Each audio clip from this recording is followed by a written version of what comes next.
Good morning, everybody, and welcome to Good Morning Xbox. I'm your host, Mr. Boom Boom Kaboom. It's Noof Nuke. I'm back in the room. I do apologize to my panel and to our amazing chat for the last 2 weeks. Obviously, I was away in Niagara Falls, Canada on a business trip, and then last week I had something important come up that just had to be attended to. So 2 weeks in a row, I had a comment from somebody in the community like, geez, Noof, you're back like one freaking week and then you missed two. And it's like, yeah, well, if anybody knows anything, I don't like to miss, certainly back to back weeks. I've preached this before in the past about consistency, and my channel has really struggled recently because of obviously my absenteeism for the last 5-6 months, and then of course you come back into the fold and then miss a few podcasts off the hop. It's just it's not good if you're trying to grow the channel, let's just say that. But anyway, we're gonna have a fun show for you this morning. It is Good Morning Xbox, episode number 72. We are going to be chatting about the Game Awards, our Black Friday steals and deals, and a few other topics as well. But let's introduce our amazing panel, which is a little bit short this morning because Scrub Nurse had family issues to attend to. He can't make it. Eternal Shaddai, he's struggling with some tech issues. We hope that he will join us momentarily. And unless you've been living under a rock, Cerebral Paul has basically bowed out of this podcast just due to other commitments and things. So here we are. But I love our panel that we have. They're amazing. We have two of the best in the business right now. One of the most articulated and funnest ladies you will ever find. It is cool Cat Terri. Here she is, live in the flesh and ready to go. Good morning, Terri. Good morning, me. No, I'm kidding. Good morning, everybody. I hope you're all doing fantastic. And for those of you in the States, hope you had a good Thanksgiving holiday. I know you Canadians, you guys do yours like a month earlier. But yes, all the good things. We're back, and we're gonna have some fun.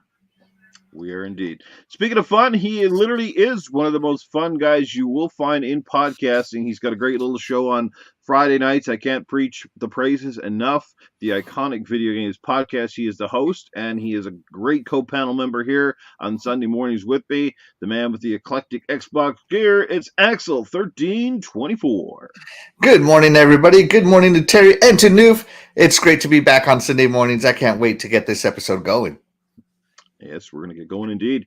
Before we get right into the meat and potatoes, as you call it, let's give a shout out to our incredible chat. And you cannot do a Sunday morning without seeing this guy front row and center, who comes in blazing hot as always with the first super chat of the morning. It is our good friend Doggy Dog 420, $1.99.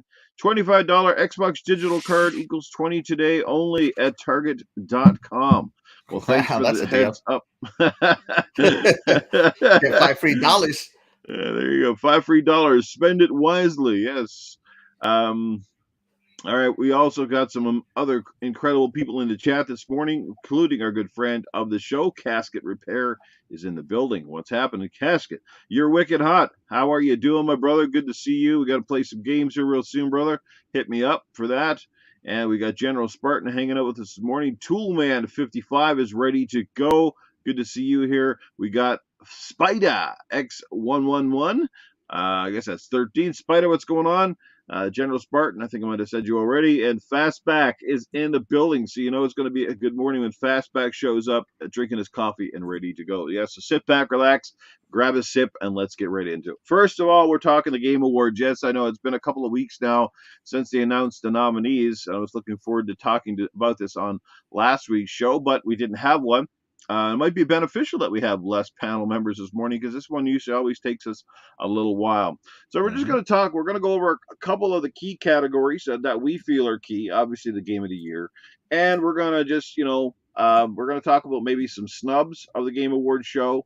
Because every year there's always some debatable games that kind of get left on the cutting room floor, so to speak, and a few other things like that. And we'll also talk about sort of there's some words going around that Xbox may be very sort of taking a step back from this year's show. Not a large Xbox presence, I guess you could say.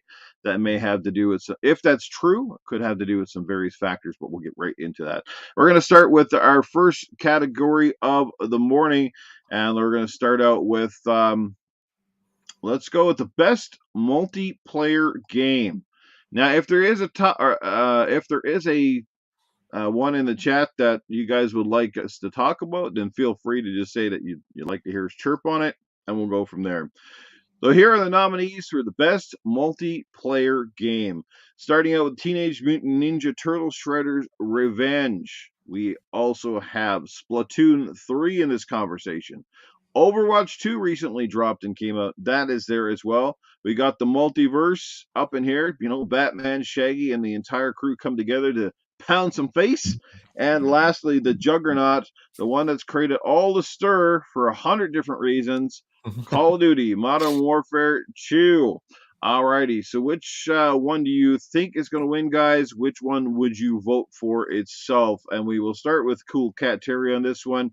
Go for it, Terri. All right, so the obvious one that is going to win is going to be Call of Duty because it's Call of Duty and they've had so much publicity, going on throughout the year that, even if people, don't know what any of these other games are on this list, they're going to vote for COD because it's recognizable. So yeah, hands down, Call of Duty is going to get the win, but Ninja Turtles by far would have been the one that I would like to see win, just because outside of COD being the same COD for the most part, it'd be nice to see something else win. And when it came out, the Ninja Turtle game definitely had a lot of positive feedback. Everybody was loving it. It was definitely the talk of the town. While it was fresh. So, whereas you don't ever hear people talk about the other ones, like Multiverse and Overwatch 2 and Splatoon 3. I haven't heard anybody talk about any of those, which is hilarious because when Overwatch first came out, like people couldn't shut up about that game for years. Right. Now they finally get their sequel. I don't hear nothing. So I don't know what's going on with that. But Ninja Turtles hands down should be the one that I would like to see win, but Call of Duty, easy win for them. There you go. She started early. You can already feel there's a little fire and brimstone in the voice of Cool Cat Terri this morning. Wouldn't have it any other way. Axel, how do you feel about these nominees? Which one will win, and which one would you pick? Well, my personal pick would definitely be Ninja Turtles as well, because it's the one I have the most fun with, because it's a co-op multiplayer, not versus multiplayer, and I'm all about the co-op. Overwatch 2 is just more Overwatch. I don't even know why there's a 2. There absolutely needed zero reason to be a 2. I played it, and it's the same, and I still don't like it. Multiverse is I don't know. I don't know how the original Overwatch won Game of the Year. It's not that great of a shooter. I hate to break it to people. It was a popularity thing. That's the only reason. It wasn't because the game was good. It was the most popular game for the multiplayer. So I don't want to bash on people who love Overwatch 2, but I've played it and it's just the same as Overwatch 1, and I hate it just as much. Anyways, moving on. Multiverses is Smash Bros, but with Batman, and I always pick the Batman. It is fun. It is more Smash Bros, basically. And it did take over the conversation for a long time because nobody expected this game to be good. And it was very good, very fun, very active on Steam. So Multiverses might be the only one that actually gives Call of Duty Modern Warfare 2, who I think will win a run for its money, is going to be Multiverses, just because it almost has that surprise Cinderella effect where nobody anticipated it to be good and it turned out to just take off. But Call of Duty Modern Warfare 2 is my pick for multiplayer. The one I think is going to win, but my personal pick would be Teenage Mutant Ninja Turtles. That's the one I'm voting for. Okay. Well said. And just in the nick of time, here he is, the man from Sunblock 22, Eternal Shaddai, in the building this morning. Yes, he had a little technical difficulty, but hopefully he's got that ironed out. Good morning, Shaddai. Welcome to Good Morning Xbox. Welcome to the show. Good to have you here, brother. You can jump right in whenever you're ready. Which one do you think is going to win, and which one would you pick?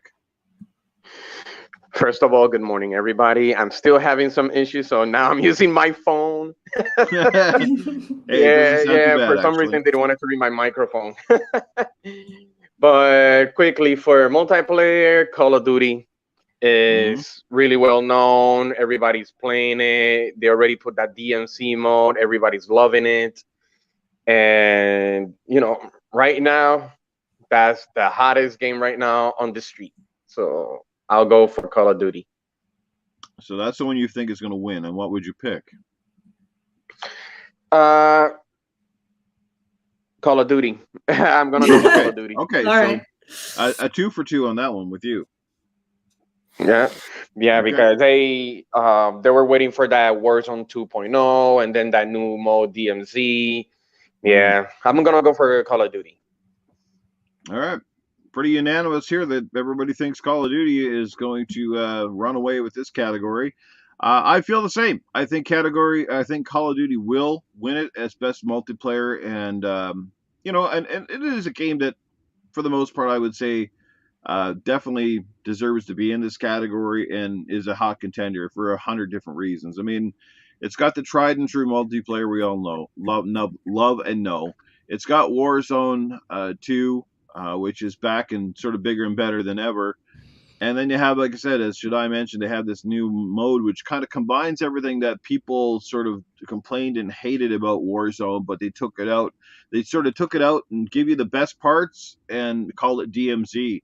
If you're not familiar with DMZ, it took me a little while to kind of get used to what I was doing there, but instead of kind of being just randomly dropped in where your teams separate sometimes, you know how that goes with Warzone. You're flying down, your team gets lost, you got to backtrack, you're by yourself, you get killed 5 seconds in because somebody gets a weapon before you. That's the beauty of DMZ. You drop with a loadout, you drop with your team in a designated area, but there are live action teams on the field, and to top that off, there's also Yeah. bots on the field. So there's bots mixed in with live players and live teams. So it really makes the dynamic quite interesting. And they give you you can go and do whatever and run to the extraction points, or you can basically try to do as many missions as you can and come out of it with as much loot as you can. Cash, extra weapons, and you get to keep these and it builds your experience points throughout the game and all that sort of stuff. So it's a great way to play without sort of some of the frustrating factors that always turn people off of the battle royale sort of scheme. It still has like this gas cloud that submerges on you after the time limit and stuff like that. But like I said, it's a little more forgiving. I like it. I think it's a great mode, and it's a lot of people seem to be enjoying it. So I'm going to pick that one. This is Splatoon is probably, I think, the biggest. I think may have the most clout, I guess, going up against Call of Duty in this category, because Splatoon 3 is obviously a massive hit for Nintendo. It's massively big overseas. And, the fact that Nintendo brought out a new IP and actually got it to a third sequel already speaks volumes. So that one may have a little bit of clout to it. Will it win? Multiverse obviously is going to do well, simply because it's also a free to play game. And anytime you can Mhm. do a fun little game that's free to play, it gets a lot more eyes on, more hype, more people talking about it. I think this is the downside of Shredder's Revenge.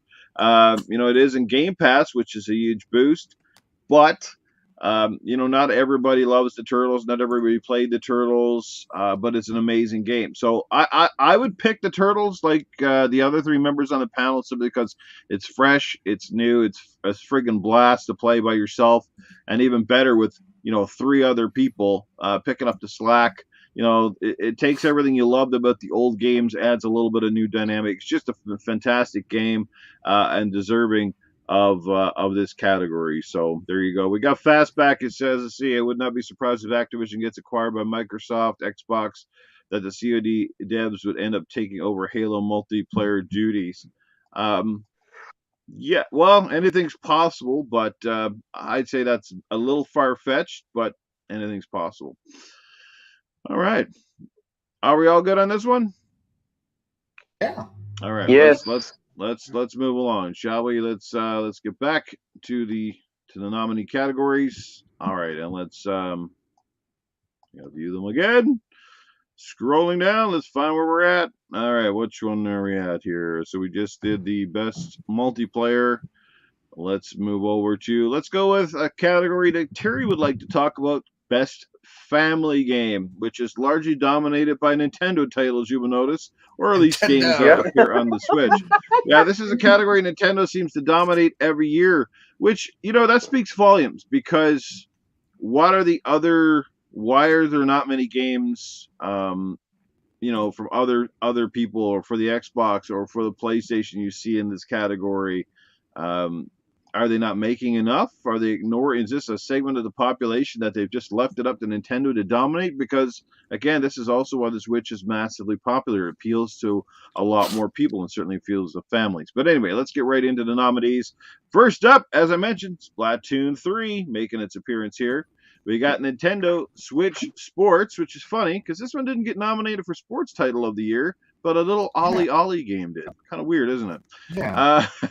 Mario Rabbids Sparks of Hope, Lego Star Wars The Skywalker Saga, and Kirby and the Forgotten Land. We will let Terry take it away since this is the category she chose to talk about. So, Terry, what would you pick, and who do you think's going to win? Hands down, it's going to be a twofer for me. It's going to be Mario and the Rabbids Sparks of Hope. Fantastically done game, lots of fun. It's just, and it's like the only time I'll ever be happy about a game that has Mario in it because I'm not a Mario fan. But when they do these ones, they're actually quite fun. I really enjoyed the Kingdom Battle, and now they got Sparks of Hope. So these are fantastic. It deserves the win. And just to go a little off topic real quick, this is why I brought it up. I feel that this is kind of a slap to the face because Nintendo does get screwed when it comes to the Game Awards. Like literally they made the family category and they only put Nintendo games in it, kind of like a slap to the face. Like this is where you belong, stay stay in your lane. And not put them really much else. Every now and then they might have a big game that they'll nominate for Game of the Year like they did with Breath of the Wild, but otherwise like Nintendo kind of gets passed over quite a bit, and that's unfair. That's unfair because they do make pretty good games. I understand that not everybody might be into the style of their games, which is fair, but at the same time, that doesn't mean that they should not be nominated in the same categories because they're making RPGs, and action adventure games, and they make racing games. They make every single genre, but yet they all get put in a little box for family game. And they don't get nominated for all the other stuff, fairly. So that's not right. That's not right. Game Awards over here doing Nintendo dirty, and and people don't ever talk about it. Whenever you hear about people talking about the Game Awards, it's about it's still that Sony versus Microsoft BS, and people forget that Nintendo's here too. Microsoft? Is there even a versus Microsoft anymore? Because honestly, the last 5 years pretty much feel like the PlayStation Awards. It's always been the PlayStation Awards, but what I mean is like when they'll talk about how Microsoft or Xbox got screwed. This game should be nominated. This game should be nominated. People don't bring up Nintendo, and Nintendo does do a great job, especially since a lot of people argue about how they want to have great JRPGs and stuff, and Nintendo has those. And you'll see Sony's get nominated. But yeah, you don't make RPGs, they buy RPGs. So it's just I don't know, it's overly biased. Are they organic? It's overly biased. There's no such thing as organic when it comes to Sony. But all right. But no. But no, I just wanted to bring that up because it's this is insulting that they would only pretty much put Nintendo in the family category and nowhere else for the most part. I mean, I think the Triangle, their Triangle strategy game, I think got nominated somewhere else. But you're telling me that that's the only game that isn't family kind of looking that you're going to put in another category? Like it's just wrong. It's wrong. All right, but hands down though, Mario's and the Sparks of Hope. Hands down, that's my pick. It should win, and it better win. Okay, so the one you're picking is the same one you think is going to win. Yes. Okay, fair enough. There you go. Mario and the Raving Rabbids back for another triumphant return according to Terry. Will it win? It'll be interesting to see when the Game Awards drop. Let's head over to Eternal Shaddai on this one. He's a family man, obviously. Where do you fall on this stack of games? Which one's going to win, and which one would you pick? Okay, there are two games. There's one game that I play, and the other one I played the first one, but not the sequel, since I gave my Switch to my daughter. But that would be Lego Star Wars Skywalker Saga because it came with all of them. Like it came with all of them in one package, so that was a complete package. and it was really really good. I played it for quite a bit. I liked it. I liked that a lot. I never played it before, but since I saw that it came with a complete package, I wanted it to give it a try, and I liked it a lot. And also that will be I'm with Terry, Mario and Rabbits. I played the Mhm. first one. I liked it a lot. A lot of grinding on the first one. Kingdom Battle, a lot of grinding. But this one seems to open a little bit more. Still, the strategy game. I'm not. I don't like those games that give you so limited. Walk around because that's how strategy is. But since I give it a try, I liked it. So my best bet that one have to be better than the first one, way better than the first one, and that's how it seems like it. You get to use Right. Bowser, so I like that one. So I'm between Lego and Mario, so I think I'm gonna go for Lego, just Mhm. because of the amount of content that comes in the package. So I'm gonna go for Lego Star Wars. And Okay, so and that's your pick. also, if Mario does not win, that means Mario didn't win in the Nintendo category, which would be shocking. Well, there, yeah. Okay, so your pick is Star Wars, and that's the one you think's gonna win. Yes, Oh, that's interesting. Okay, I let's know move that's over. Mario, and I know Splatoon, but Splatoon is more of a multiplayer game that because I played it before. I think Mm. it does have a story on this one this time, but I think it's more into the Lego. I'm gonna go for the Lego. I would agree with you. Lego is very popular, so and Yeah, so is Star Wars. So I really think that there's a good shot with that one. Gotcha. yeah. All right, Axel. Axel's also a big Nintendo fan, so I'm interested to see what he picks in this category and which one he thinks will take the trophy. Yeah. Kirby was such a nice game, but I don't think it belongs here. Mario and Why not? Rabbids Because it's Sparks of not Hope too was really Nintendo-ish. good. But Splatoon and what's the other one? Other than Sparks of Hope? Okay, yeah. Let me scroll it up for you. Sports, Yeah. the Switch Sports. Switch There you Sports. go. There we go. Switch Sports. Mm-hmm. As fun as Switch Sports is, which it is fun. Oh man, this is games you play with your family. I'm gonna have to give Yo, this one to Lego Star Wars: The Skywalker Saga. It's just too broad of an IP, too good of a game, Mm-hmm. too big to overcome. I think Lego: The Star Wars Saga is gonna take this just because it's Lego. Everybody loves Legos. Adults love Legos. Kids love Legos. Everybody loves Legos. Star Wars. Adults love Right. Legos. Kids love Star Wars.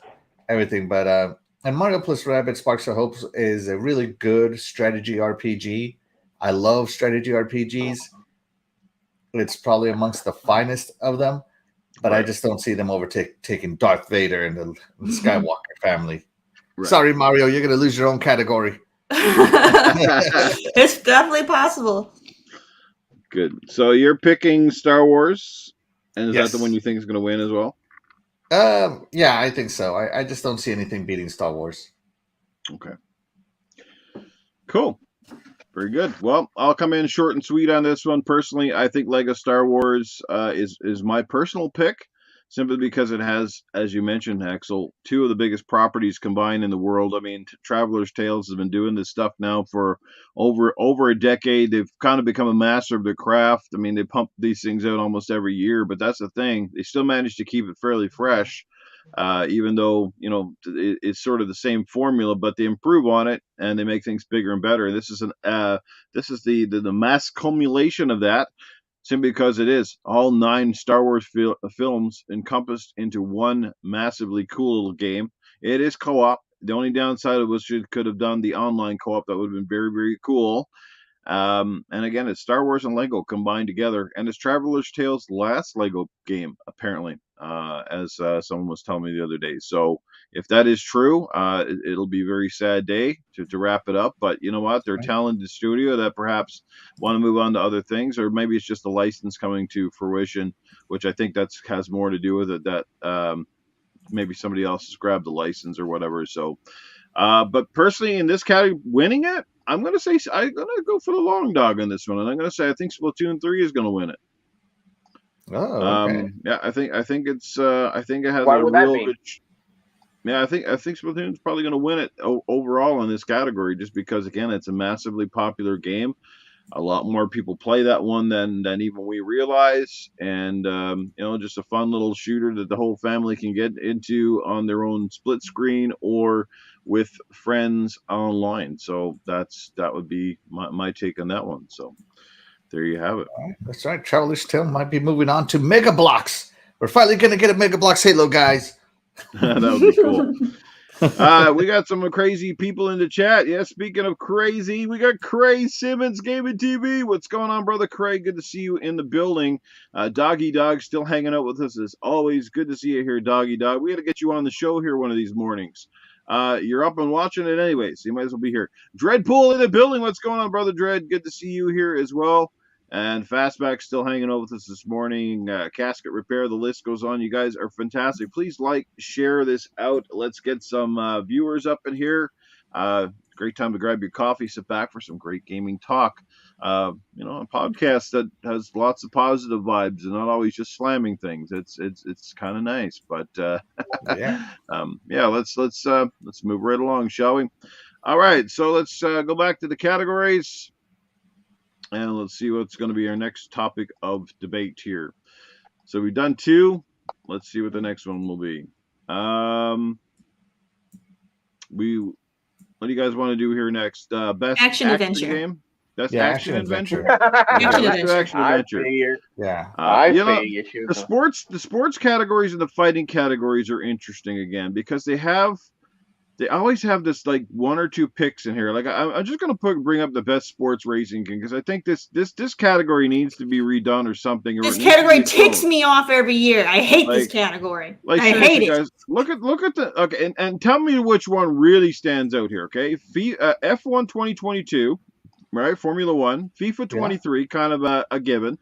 NBA 2K23, pretty much a given again. We got Gran Turismo 7 in here. And then you get down to this one, which, yes, it has a skateboard in it, but it's Ollie Ollie World. How is that game a sports game? One of those doesn't belong. I mean, that's a great indie game. It's a little action game with a skateboard, but how is that in this category? Are there not enough other I keep saying this every year. Are there not enough racing games out there? And people go, no, there wasn't a whole. No, like, are you blind? Are you not paying attention to the gaming world? There was literally like tons of racing games. You have F1, Gran Turismo. Especially in the indie scene, there's a lot of them there too that people never pay attention to. Exactly, indie scene. There's just so Wasn't many. There like a really fun indie wrestling game this year? There's motocross games. There's the SBK and the sport bike games, the MotoGPs, which are phenomenal games. Never see them get nominated. There was there was a Monster Jam game that came out this year too. Monster Jam. That's more like this category. Why does it need to? Why is this messed up every year? They did not hear us saying how. Can you not do it? You can do five freaking esports categories, but you can't do a best racing and then a best sports game. I agree. I every year I keep getting mad that they keep combining racing with sports, and I'm like, no, because it's hands down, if there's a racing game in it, the racing game's gonna win. Yeah. Which makes it unfair to the sports games, because, for people who are really into FIFA or Madden or anything like that, like those games deserve their own award. And they're going to get snubbed by the racing game every year. Well, I'm going to tell you who's going to win this one. It's super biased. It's super biased. I hate it. And there's so many motorsports like games out there that never get nominated because they'll just pick the biggest racing game that came out that year and nothing else exists, and it's dumb. It's absolutely dumb. I'm winning this award this year, and I'm going to tell you my reason. I'm going to say Gran Turismo is going to win this one. Gran Turismo 7 is going to win, and it's going to win largely in the fact because I don't think it is even the best racing game out there. I mean, honestly, unless you're blind as a bat, Forza still takes the graphics category. Forza's got way more options, the whole 9 yards. But this one's going to win because Sony needs it to win. And I think they're largely going to play it up because if it doesn't win, it's going to be a big outrage that it didn't win. If it wins, it's going to get some other outrage either way because it's Gran Turismo. And like they don't want that franchise to fall. It needs its award, right? It needs its award so it can stand up there with the Forzas, because Forza's been critically acclaimed, and Gran Turismo's kind of fallen off that plateau, so to speak. That sort of thing. I think that one's going to win. But this category's a mess. Anybody else want to chime in? I do. I feel because F1 is another racing game, but people aren't even paying attention to it. And, graphically, it looks just as good as Forza Motorsport does. And so I mean, it should be treated the same way. If Forza Motorsport was on here, they would win hands down. It wouldn't even be a competition. Why can't someone who makes a game, similar to that, not be treated the same way? Mm-hmm. It's, I don't know. Is it because it's more formula racing and it's not the, you can't just go running around with all your exotic cars? Like, I don't know. Well, absolutely. I don't know. It's Codemasters, and they do an amazing job with those They do. games. They're incredible, and they almost look lifelike. They're graphically, Mhm. they're at the top of their game. And that was the biggest argument. Every time Forza has won, people always use, because graphically it looks so great. They do so good with, all the textures and the shaders and the reflections. They have the same thing in this game, but no one's talking about it for this game. So, I feel like it's all BS. You can't go and name off all these reasons why Forza should win, and then Codemasters, puts that in their formula game, and all of a sudden everybody, is tight-lipped about it. Like, no, like you gotta have the same energy. Energy. Yeah, my thought on that though, Terry, is just because whether it's Gran Turismo or Forza is the broader appeal, and that's why I'm thinking they win. Because NASCAR. Right? There were NASCAR games that come out every year. NASCAR never gets nominated. I mean, and there's some pretty decent NASCAR games that come out. And NASCAR is a very popular sport. All right. Yeah, and both of those games, they emulate their sports very, very. I think we lost Noof. Yeah. But yeah, no, NASCAR does a fantastic job. We also have within like the motorcycle scene, there's always, I'm not sure which MotoGP, I think is what it's called. Yeah, they had MotoGP, and I know there's Ride, but I think that one's a little older now, so that one wouldn't qualify for this year. But there are those as well, and it's just there's so many games that don't even get looked at for the racing category, and it's just trash. It's trash. Yeah, the racing categories, and it's not just like racing sims. You also have arcade racers that come out, especially on the indie scene. There is a new car game out. I'm not sure how old it is, but it's starting to pick up some steam. And I forgot the name because I was not prepared for this category. I prepared for the other category. This is an impromptu category. Yeah. But I don't know. Like the sports category is always weird to me because a lot of these games come out every year. Like F1 comes out every year. NBA comes out every year. So I feel that a lot of interest is lost in this category just because of that yearly release cycle that games have. These types of games have. So I'm really not into it until something like Gran Turismo comes out, because Gran Turismo, the last one came out, 5-6 years ago? So that's why I think Gran Turismo is going to take it. Just because it's not on that constant release cycle. And then Ollie World, I don't even know. I don't even know why it's here. I don't know why that one's here either. It's a great game, but this is not the category for it. No. It was actually one of the games I nominated for, my indie showcase this year. But, also Grid Legends came out this year. Grid Legends, yeah. Grid Legends came out this year, and it's not even in the racing category. Who? Exactly. No, I'm just kidding.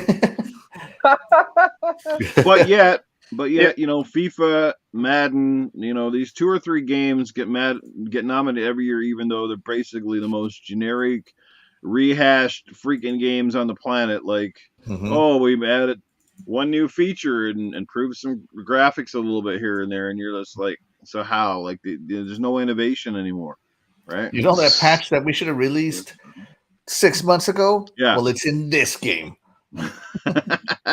It's in the game. Ollie, great game. Totally agree. but it just, but that raises this question, like this, like, how are these things getting picked? Like, if we can see it, we're just average everyday gamers, right? We're not these corporate suits, and we're not messed up with this. And if we all agree on this, and we can all see it, why can't Keeley and the rest of his committee, feel that out too? I don't understand. Is there some weird agenda here that we're not seeing, that they can't obviously admit to, but there is behind the scenes? Because, like, we're going to talk about cutoff dates and stuff before we end this whole conversation too. But yeah, this category's a mess. And Keeley, if you watch his podcast, or probably about the other 500 podcasts that have talked about this, add the category and make them make sense.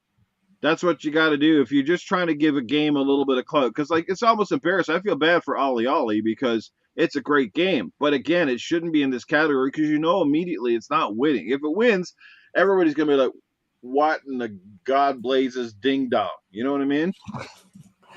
Right.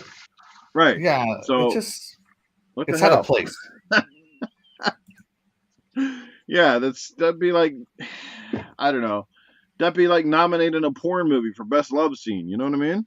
It's just not. No. Anyway, let's move this one along. I just had to bring it up because, again, they keep doing it every year. We see it every year, and we're like, why? Do you not hear the feedback? Apparently, no. Can I pick? They hear it, but you just I never got to pick. Well, we weren't really picking. We were just talking in general. But go ahead, should I? Yeah, but the problem is, again, the game that I want to pick on that one is not there. It's called Need for Speed Unbound. That game's not out yet. That game's not out. You can't pick a game that's not released. Exactly. There you go. That's my. See, there goes my answer. They should have extended more of the Video Games Award, but I leave it there. All right. Okay. Well, we're going to come back to you in that because we will talk about the deadlines. There's some of that. That's why I kept it there. I just hold it. Absolutely. All righty. Let's get into the next one. Let's speed it up. A couple more categories to go. We will do best action adventure. Let's go with best indie first. All right. So none indie games where Ollie definitely could have been nominated. So here are our nominations for best indie. There's some very deserving ones here. We have Tunic coming in first. Yes, awesome job with Tunic. We've got a little game called Stray, with my favorite pussycat in there. We got Sifu. Straight to the garbage. We got Neon White, and we got Cult of the Lamb. All right. No Vampire Survivors in here. How about that?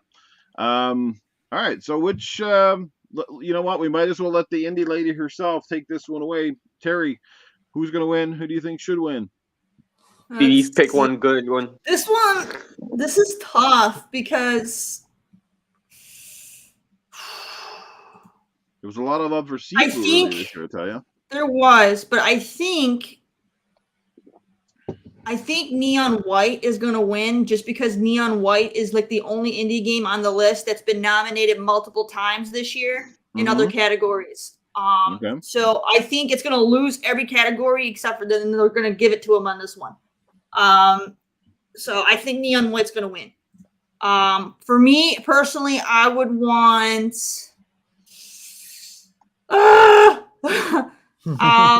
I'm torn between Tunic and Sifu. I think I'm gonna go Sifu. I'm gonna go Sifu should win. Okay. That'd be my personal pick. Would be Sifu. Your personal pick, Sifu. My personal pick would be Sifu, and I think Neon White is going to be the one that's going to win. Like I said, they're going to give it to him for that one because it's going to be like that. Like, well, you didn't win all the other categories. We're going to give you this one.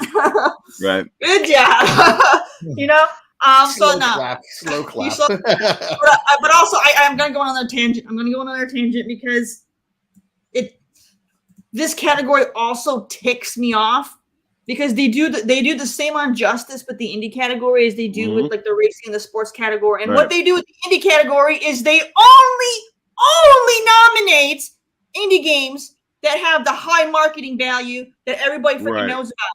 All right? They don't truly look at the great indies that are out there. They only look at which ones had the most publicity. Okay, slap those on there. No, but and it's biased and it's crap.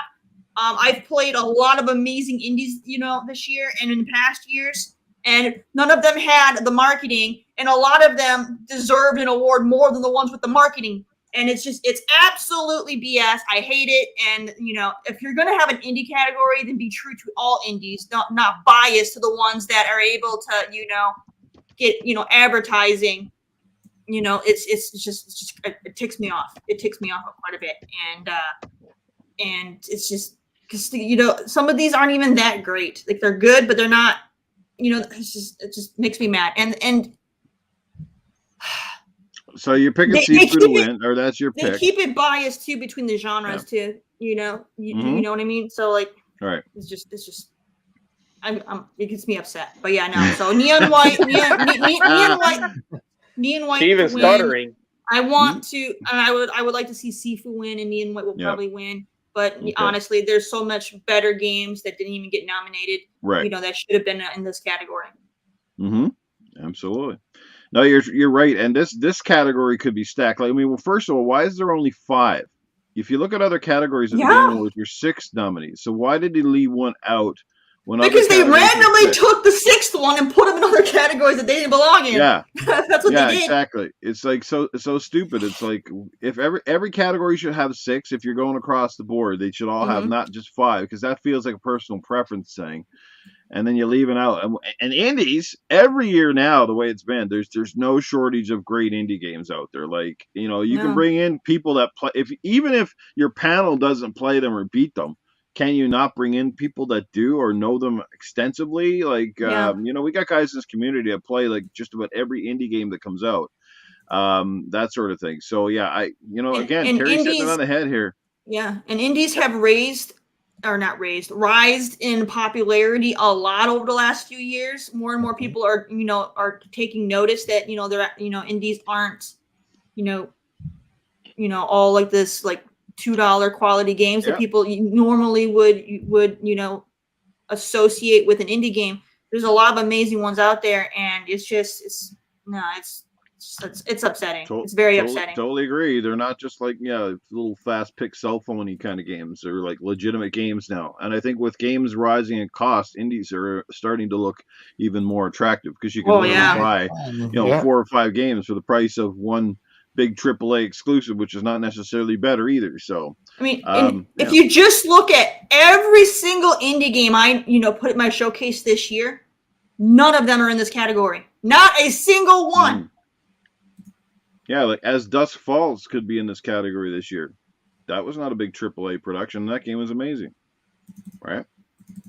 If you like those story-based decision kind of games, but again, it's not in here. It did get a nomination elsewhere, but again, this is another category that needs retooling. Hey, Jeff Keighley, you can hire cool Cat Terri. She'll straighten that shit out for you.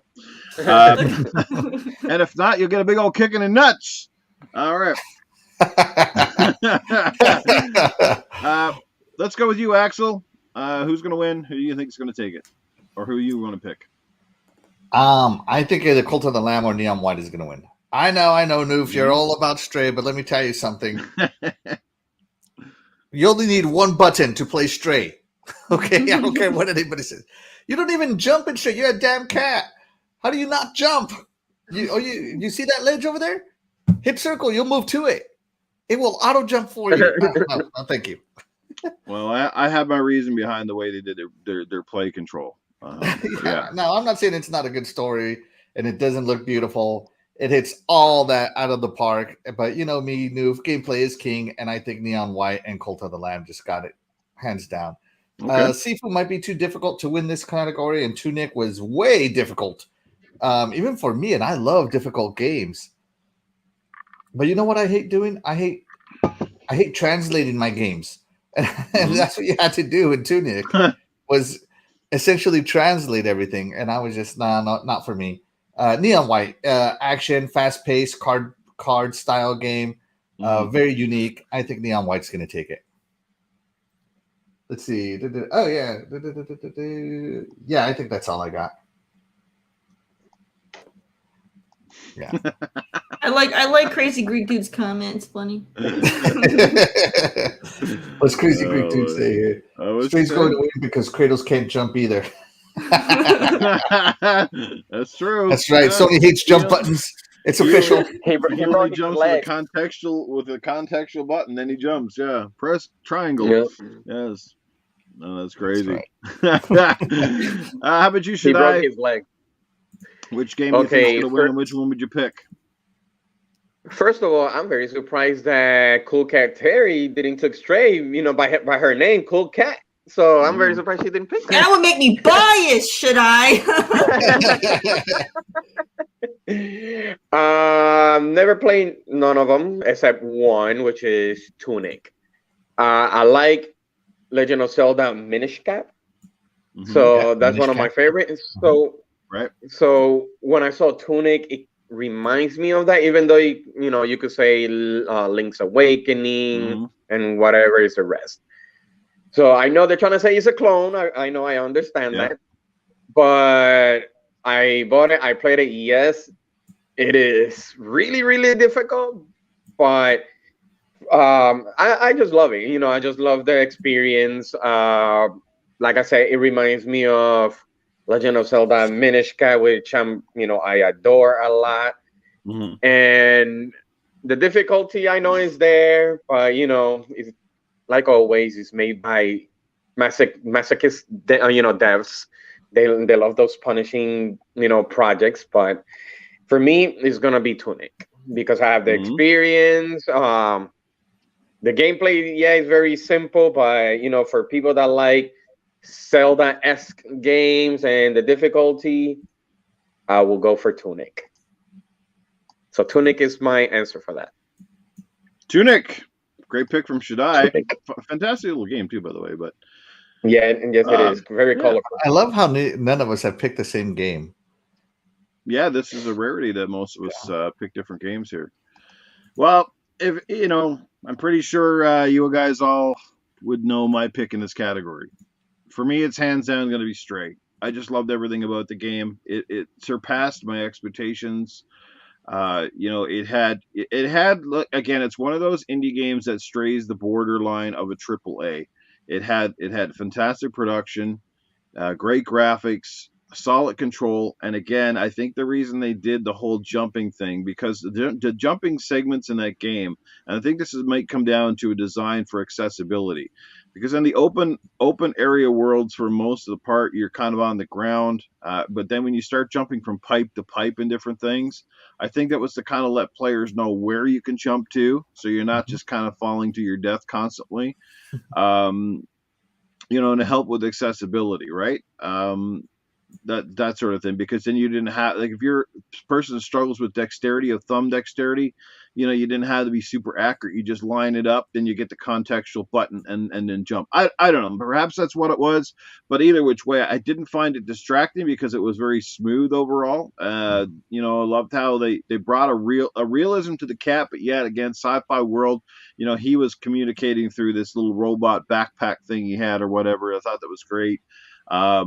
I just really, really love the game. So I would pick Stray in this category. It deserves to be there, whether it's going to win or not. It's great. I think winning, it might be Cult of the Lamb.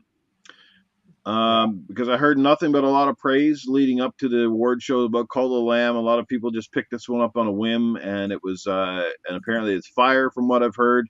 So I'm going to go with that. Oh, like I said, a lot of people showing love for Sifu. So that, again, like I said, this category is sort of largely dominated, as Terry said, by not necessarily the best games, but mostly the games that get some clout, that have a little bit of marketing behind them, sort of thing. And that sort of stuff. Games that people kind of instantly recognize name-wise. The only game on this one that's kind of vague with is Neon White for me. Tunic, I played, tried to love it, but couldn't get it. I found I just got bored with that game really quickly. I don't know what it was. I got in and I just felt like, it got boring really quick, and I was just like, I can't do this shit. Oh no, too much like backtrack here to get this, to go there, to go here, to open this door, like that sort of stuff. Like, but anyway, Here's great this game. door that unlocked, but you don't know where it is because we're showing it to you in a weird angle. Yeah, there's a lot of weird, there's some odd stuff in that game, but but yeah, I think that's it for the indie games. It should be more in the categories, like I said. Happy Cloud Game versus Pentiment should get an award.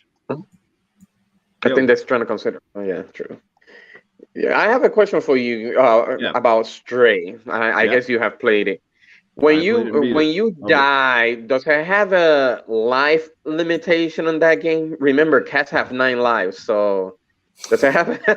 No, no, no. Actually, no. But there is an actual trophy for when you die the 9 times. So There's a so it Ah, there's a encourages trophy. you to waste your 9 lives. pretty Yeah, much. you get to start back over, and the checkpoints are decent as well. That's another thing with the game. Like it's not a punishing game. There are some challenging parts, like a little bit, but it's nothing that like as soon as you kind of figure out what you're doing, you do have to do a lot of running. There isn't a massive amount of action in the game.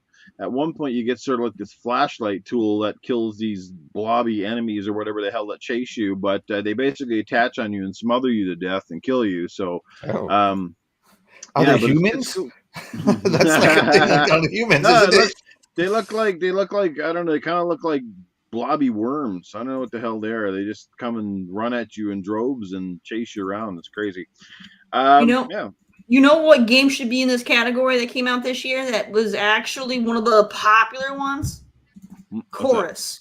Chorus is not in Oh yeah. this category. Hmm. Yeah, chorus is Interesting. pretty good. That there isn't. See, Well, leave it to wasn't Terry. that last year? No, I it think came it out at was the beginning last of the year. year. I'm pretty sure it was early this Ah, year. Yeah. It was like in February or January or February or something like that. I got you. Oh, speaking of Stray though, did you guys see there was one gaming website and I forget which one it was. I know it was a European one, but it Mhm. literally gave the game of the year to Stray, and the PlayStation community they're going absolutely bonkers because they're like it beat God of War and it beat Horizon. Well, apparently, according to the article, I don't think God of War had hit their target deadline. But even still, for Stray to beat out something like Horizon Forbidden West and a few other top games that came out, that was kind of like, whoa, you know what I mean? Like even I Was was it like, Engadget? holy shit. I forget exactly which one, but it was a notable publication. I wish I had the article if I was prepared Wow. this morning. I It would. got to be either Engadget or um, Yeah. It was Who, it some. was who something that who's people know. Yeah, controversial out there? Like, who's I the don't know. Maybe it controversy? was the golden joysticks. The golden joysticks. Okay. Check it up. It could be. It seems like the golden joystick were the ones that picked it, and I'm like, damn. You know what I mean? Stray is good, but I wouldn't consider it game of the year good. But yeah, holy shit. All right.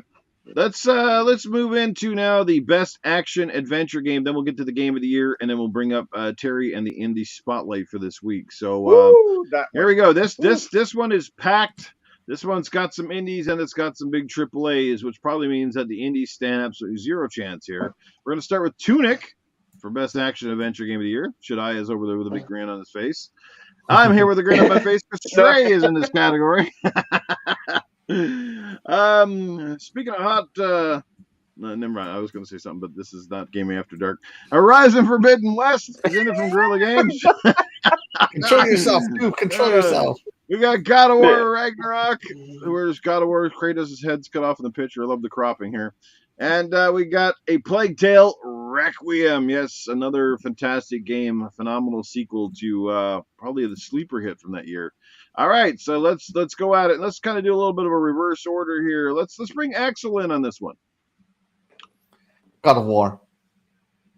That's it. What? God of Blasphemy. War, easy. Plague Tale Requiem has a fantastic story, but just like its predecessor, the gameplay is awful. I hated the gameplay. The only reason I played the You first mean one awfully through good? to finish it was because of the story, not the gameplay.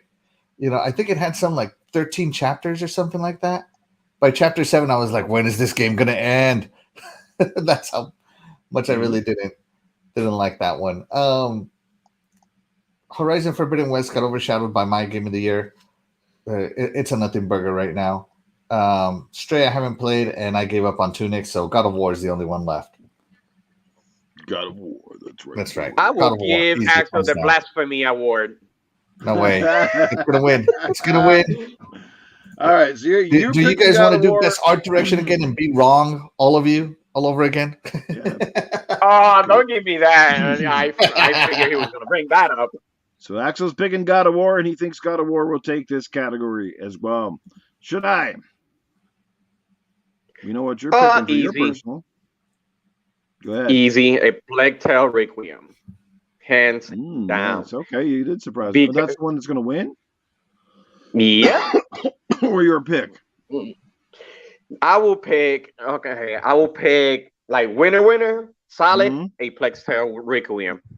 This like the exploration, the story, everything. It actually raised the bar compared to its predecessor in a lot of ways, and I like it. It's actually it was more than I expected.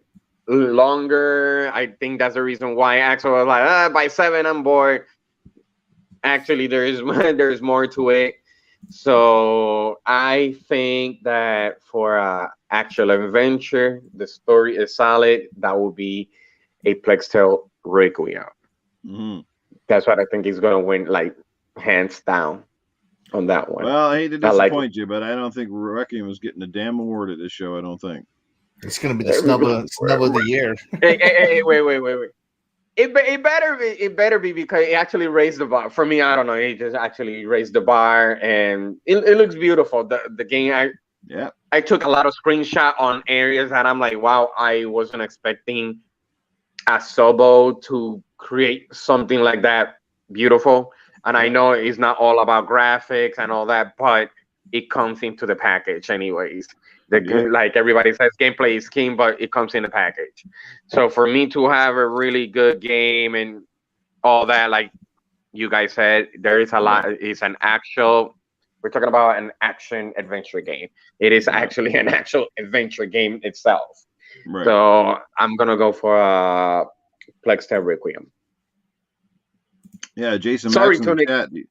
Jason Max in this chat says Plague Tale didn't hit me the same as the first one, and that might be because when you're playing a sequel, you've already sort of got you already know you have those. You don't have to go in like, oh, this is completely new. It kind of takes out some. It's like watching a sequel to a movie, right? Like so that's why a lot of them never as good as the first because you already know what to expect. So.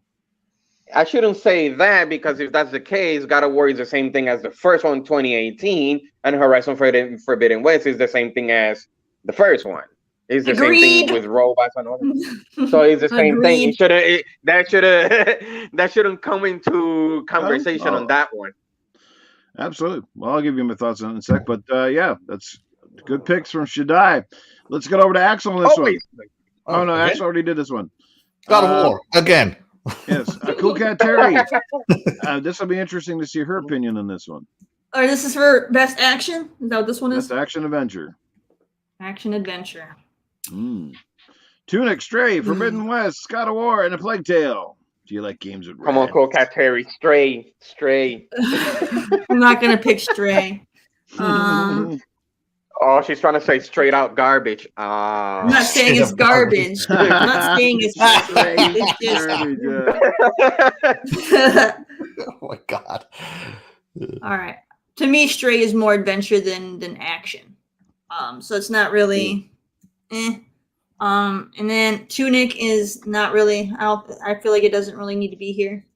And then I haven't played Requiem. I played the first one, and the first one had like very little action. It was, it was a lot of puzzles, which was good, but it wasn't like it wasn't an action game. I don't know how they changed it for this one. I haven't played it.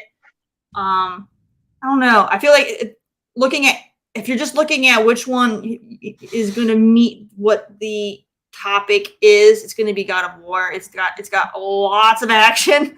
And and it's got the good narrative, and things like that. So it's probably going to be the one that's going to take it. Plus, God of War is like the most popular out of all of them. So even if people haven't played it, they're going to pick it anyway.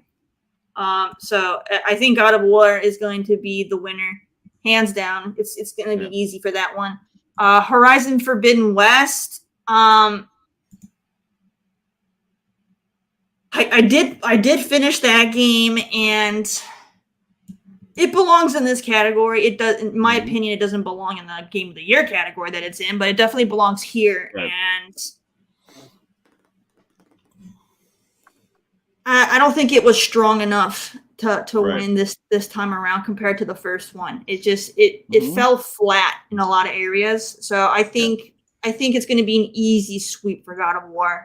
There isn't strong competition in this category for it. So God of War is going to get it.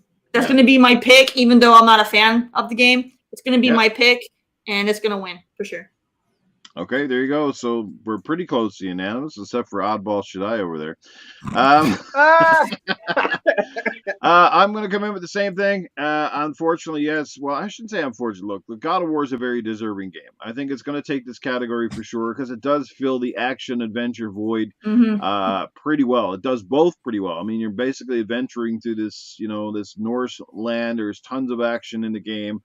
It's better than its predecessor in many ways. However, I'm going to say as well, sort of like you mentioned, much like a Plague's Tale, like for me, God of War 2018, so far from what I played of God of War Ragnarok, is still essentially a better game. Because again, this, and I hate to go out and be one of those guys, but it does still largely feel more like a DLC than like an absolute brand new game. Do you know what I mean? So did it change from boy to a man? So now it doesn't say boy. Well, now it says man. He's still boy. He's grown up a little bit, but you go in with that sense of right off the bat, like the moment you hit the controls, you know exactly what to do. You already have the Blades of Chaos, so that surprise is out of the way. You're still with the axe. It follows the same formula. I'm not saying it's an amazing game. It's my game. It's my game of the year. I'll put that out there right off the bat.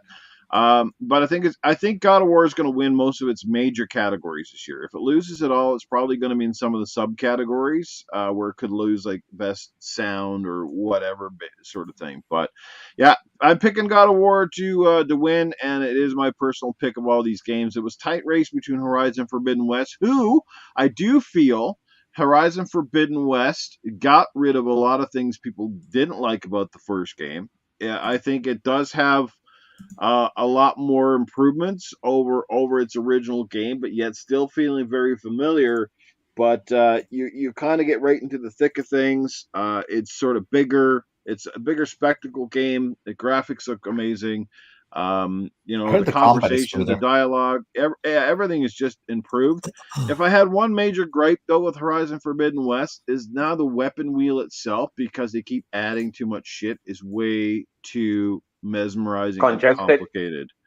Yeah, like you guys got to get rid of these weapon wheels where you got subcategories inside the weapon wheel. So now you got a bow with 5 different arrow types, and that stuff drives me nuts. Just simplify it, man. A bow, a sword, a shield. I don't need 40 freaking. I don't like micromanaging backpacks constantly throughout any game. Any game. Like this is not an RPG, right? It's just a thing. Like, so stop bringing those elements in and making the game far more confusing. Like trying to fight these creatures, and then you got to figure out what ammo you got to use for this and what ammo for that. And do I use a trap? And do I use a bow? And do I use this? Or do I throw a tampon at the friggin' thing? Like, what is it? Like, come on, man. Seriously.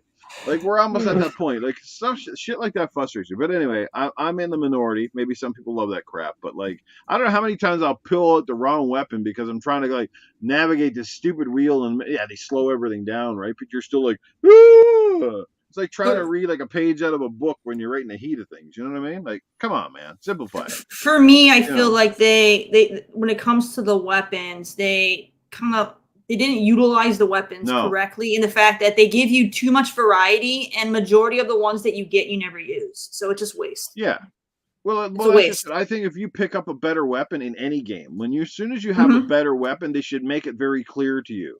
Like, instead of you having to sit there and look at the stats line and then figure out and weigh it yourself, it should literally go, do you wish to get rid of this weapon? It's statistically better, right? Or something like give you a hint that, like, maybe you should drop it, or maybe you should just whatever, or just automatically to go to, like, sort of your storage. Like, automatically, as soon as you hit, like, a base camp, it just weeds out the crappier weapons, so you don't sit there the whole day going, oh crap, I just got rid of that level 3 sword, which I guess if I level it up to 10, it's much better than the level 7 sword I have right now. Do you guys see the complications here?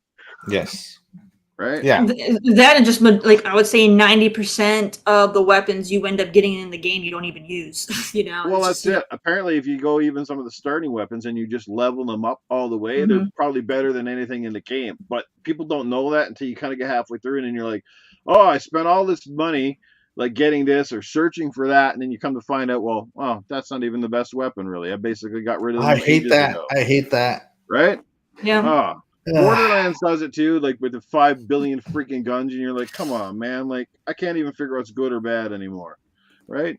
Oh, they think it's a big selling point. To me, it's just confusing. But anyway, I'm way off topic here. But there you go. That's my picks. God of War is going to take it for both categories for me in this one.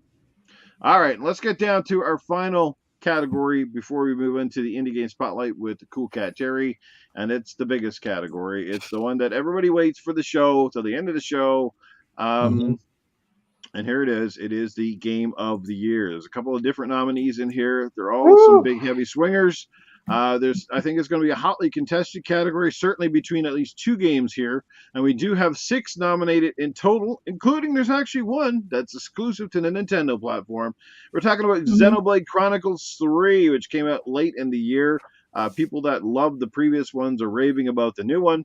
We have Mhm. Stray, which I'm going to just go out here right now. Shouldn't be in this conversation, but here we are. Mhm. Great game, don't get me wrong, but shouldn't be as game of the year. I don't think. Okay, I could be wrong. It's everybody's opinion. Horizon Forbidden West is here in the game of the year. As Terry said, probably shouldn't be in this category either. We got God of War Ragnarok, Elden Ring, and A Plague Tale Requiem. All right. So let's who wants to roll out on this one? Who wants to be the first one to jump in here? I'll do it just I to want to piss hear. Terry Terry off. I was gonna say Go Terry. I for wanted it. to hear Axel Terry. beat you first, Eternal. Go ahead, That's Axel. right. So Plague Tale Requiem and Stray are two that just don't belong. So to me, and Horizon Forbidden West also doesn't belong. So to me, it's between the three: Elden Ring, God of War, and Xenoblades. And the reason why Horizon doesn't belong is because as soon as Elden Ring came out, Horizon Forbidden West was nothing. Nobody cared. Yep. Nobody watched. Mhm. Nobody Mhm. read. Nobody Mhm. even knew this game existed anymore. Like Right. We are with a lot of Horizon bugs. Forbidden Yep. West got completely deleted from reality once Elden Ring came out. Oh my god! He got so hyped that he I got actually so hyped, I missed so many stuff. Yeah, he was so hyped. and so Xenoblade is is more niche. I think it's a great RPG for those of you who know the Xenoblade Chronicles.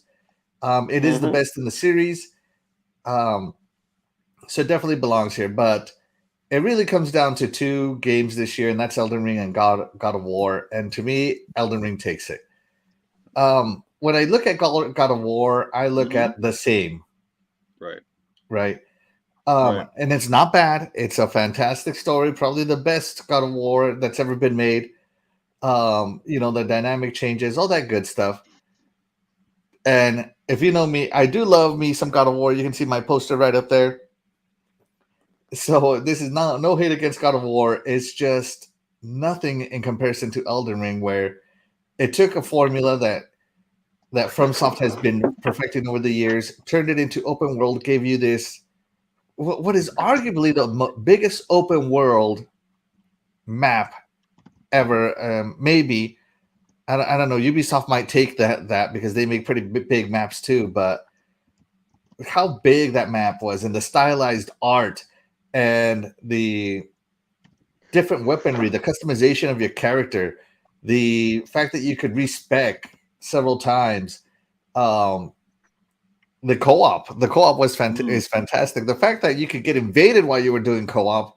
By the way, nobody has killed me as of yet on a single invasion. Stop doing it. You're never gonna win. Okay. So Hey, Axel's put out the challenge now. They're lining up now. Let's go get them. that's right. It's fantastic. I tried so many builds on Elden Ring. I tried holy builds, and then I tried arcane builds, and then I tried a blood build and all these other builds, and you could just do it. It was so fun. All you needed to do was respec your character here and there. Now I don't need to worry about respecing because I'm such a high level. I could basically just do whatever the hell I want. And I run around helping people, answering the little co-op calls. And it's just so fun. I really enjoy Elden Ring. No other game, for 4 months after Elden Ring came out, nothing else existed. All I wanted to do was play Elden Ring the entire time, period. And I can't recall a game other than Halo that has made me do that. And nothing in recent memory for sure. But yeah, for me, it's Elden Ring. There's no way Elden Ring loses this. If it does lose to a game that has improved but not really innovated like the way Elden Ring did, I don't know what to say. I'm going to call bias. I got a good question for you, which is kind of related and sort of not. Axel, I want to go with you on this one. I also want to go with the chat, okay? Yeah. Halo Infinite. Yep. Last year, it basically got snubbed because it came out late, right? Right. So it didn't make a lot of award shows. So here we are now, like a year later. The game has added a lot of features that it was technically supposed to have at launch. So, right, the multiplayer is bigger and better. They got the Forge, they got the campaign co-op, which people asked for. Came a little later, but it's here. But yet you see it's almost omitted from every category. There's like it didn't even make the multiplayer category. Is Halo getting snubbed here, or just because again, if you're one of those games that comes out, I think as Fastback said, if you drop between December and early February, you're pretty much screwed. Because very few games ever make the Game Awards list. You think that's a case here, or do you think that it's purposely left off? Because I just find that weird that again these games aren't even in the mentioning here. Like people seem to forget that it's still these games are still in the running. It's just that they came out. If you didn't make the first deadline, you should automatically be considered for the second one. You know what I mean? Technically, I've read some conversations with Jeff Keighley, and technically, you can nominate any game from any time, ever, as long as it's been released. Okay. The fact that journalists themselves limit themselves to these January through November-ish timelines, that's on the journal list. So the Game Awards itself doesn't stop anybody from nominating Halo, but it just doesn't. Now, do I think Halo's getting snubbed? Yeah. I think Halo Infinite's one of the best shooters still on the planet. It should be nominated for Best Shooter.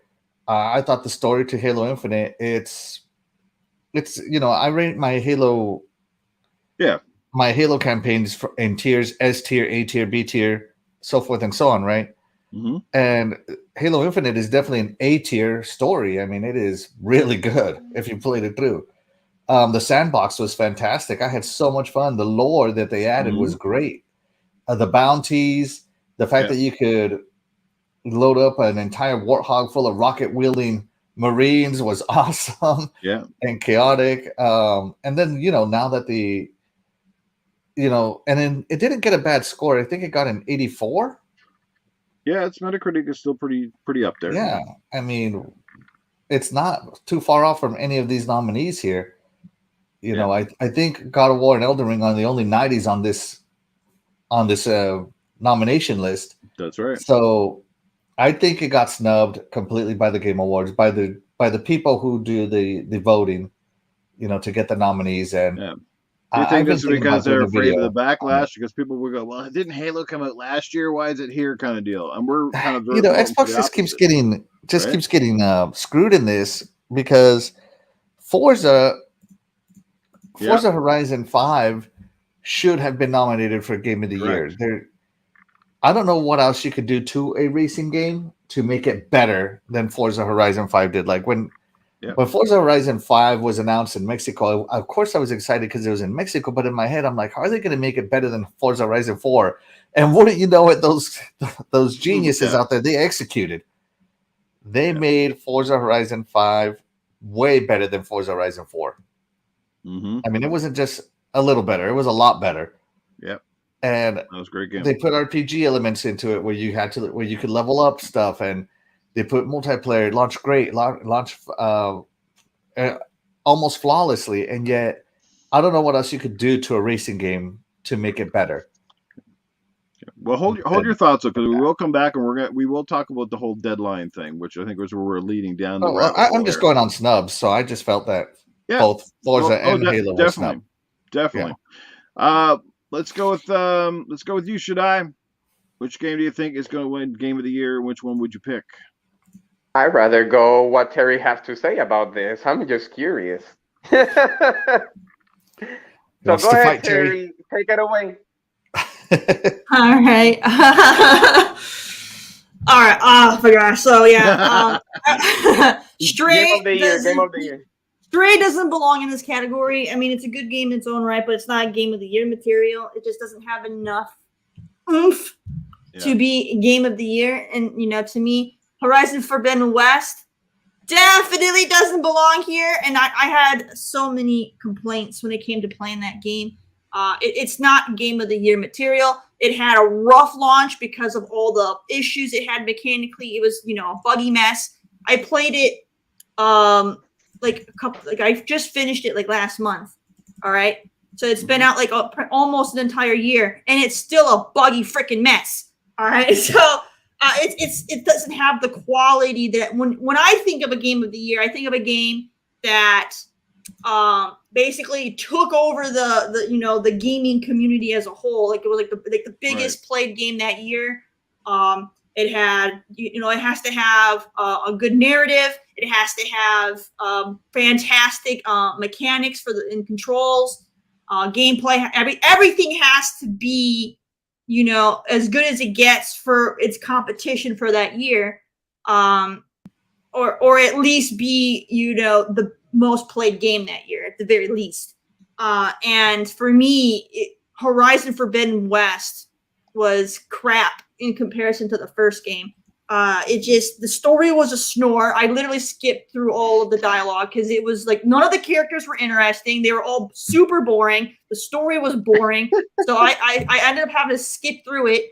It just wasn't entertaining at all. Like I said, it was really, really buggy. The combat was smooth, but it wasn't exciting because, like we've mentioned, we've done it in the first game. So you didn't get that adrenaline rush in the fights like you did in the first game. So it didn't do it for me, this time around. And in the first game, the exploration was so fun that you would just get lost for hours, just constantly exploring and doing things. The second one, it didn't happen, I would just fast travel, boom, boom, boom, boom, boom to all the places. I didn't really do any of that much exploring outside the areas I had to be in because it didn't grab you like it did in the first game. Is it safe to say then, Terry? Because I found this too. It's it almost has a level of fatigue to it. It's almost like it's trying to do too much. It's trying to purposely be way too big, where it could be just more centered around more of a narrative and just the game. Definitely, they're trying to do this big open world thing, and it worked well for the first game. But like I said, everything fell flat to me in the second one because nothing was exciting. It just wasn't exciting. I mean, the biggest thing that they added was the fact that you could swim underwater because the first one didn't do that. But big freaking deal. I mean, I can go play Tomb Raider if I want to swim underwater. I mean, come on, give me something. Give me something. If you're gonna put a new mechanic in, do something exciting. Swimming underwater's been around for freaking ever. Come on, you couldn't come up with something cool. It just that game fell flat. It fell flat. It just there's the weapons weren't exciting. It's just you didn't really need strategy to take down any of the machines like you did in the first game. The first game you had to be very strategic on tying certain ones down or this or that. You didn't have to do that on any of them. I went against some of the big bads that I had to be strategic about in the first game, and I just ran in there and poked him with my stick a couple times, and I was done. It wasn't the same in it doesn't belong in here. It's not Game of the Year material. It's just here because it was it's an exclusive game, and so it's just going to be here to be here. But it doesn't belong here. What's up? No, because it was about what you were saying about Horizon. Do you think it's due to the COVID, about being rushed and a lot of things that you felt man, they just fell flat? Do you think it's due to the COVID? No, because literally they've had a year to kind of polish it and stuff, and it's still a hot mess. And to me, it's a hot mess. And even if they rushed certain things as a whole, a lot of it, even it's like the story is crap. So maybe I can give them the fact that they rushed the storyline, and maybe that's why it was so freaking boring. So I can give them that. Mm-hmm. But when you look at the world, like they put a lot of time and detail in creating their world. That wasn't rushed. It just, but it still wasn't. You still didn't get that thrill exploring it. Like I love exploration when it comes to games, and I'm the kind of gamer who will sit there and I'll check every nook and cranny I can. Yeah. There was no reason to in this one. There was zero reason to. And I mean, and they throw the stupid collectibles and stuff in it, like a lot of these open world games do, but none of them hold any value, really. I mean, you go and you collect these stupid little key things in these ruins, and you can go trade them for stuff that I honestly never even bothered trading them because none of the stuff that they offered was anything I was going to use anyway. So it was just a waste of time. So it's not even worth it. Plague Tale, I can't really speak on this one because I didn't play the new one. Mm-hmm. All I can say is if it's anything like the first one, then it doesn't belong here either. The first one didn't. There was a lot of flaws with the first one. They should create a category for blasphemy. The first one was for blasphemy. Blasphemy. The first one is one of the most overrated games that came out that year, in my opinion. I did not like it at all. I'm hoping they, fixed a lot of the gripes that I had with it. But like I said, I haven't played it, so I can't give it a true opinion on whether or not they did a good job because I haven't played it. But that game had a lot of mechanic issues in the first one, so I can't speak on that one. So for me, I don't think it belongs here. It's just not that big of a thing.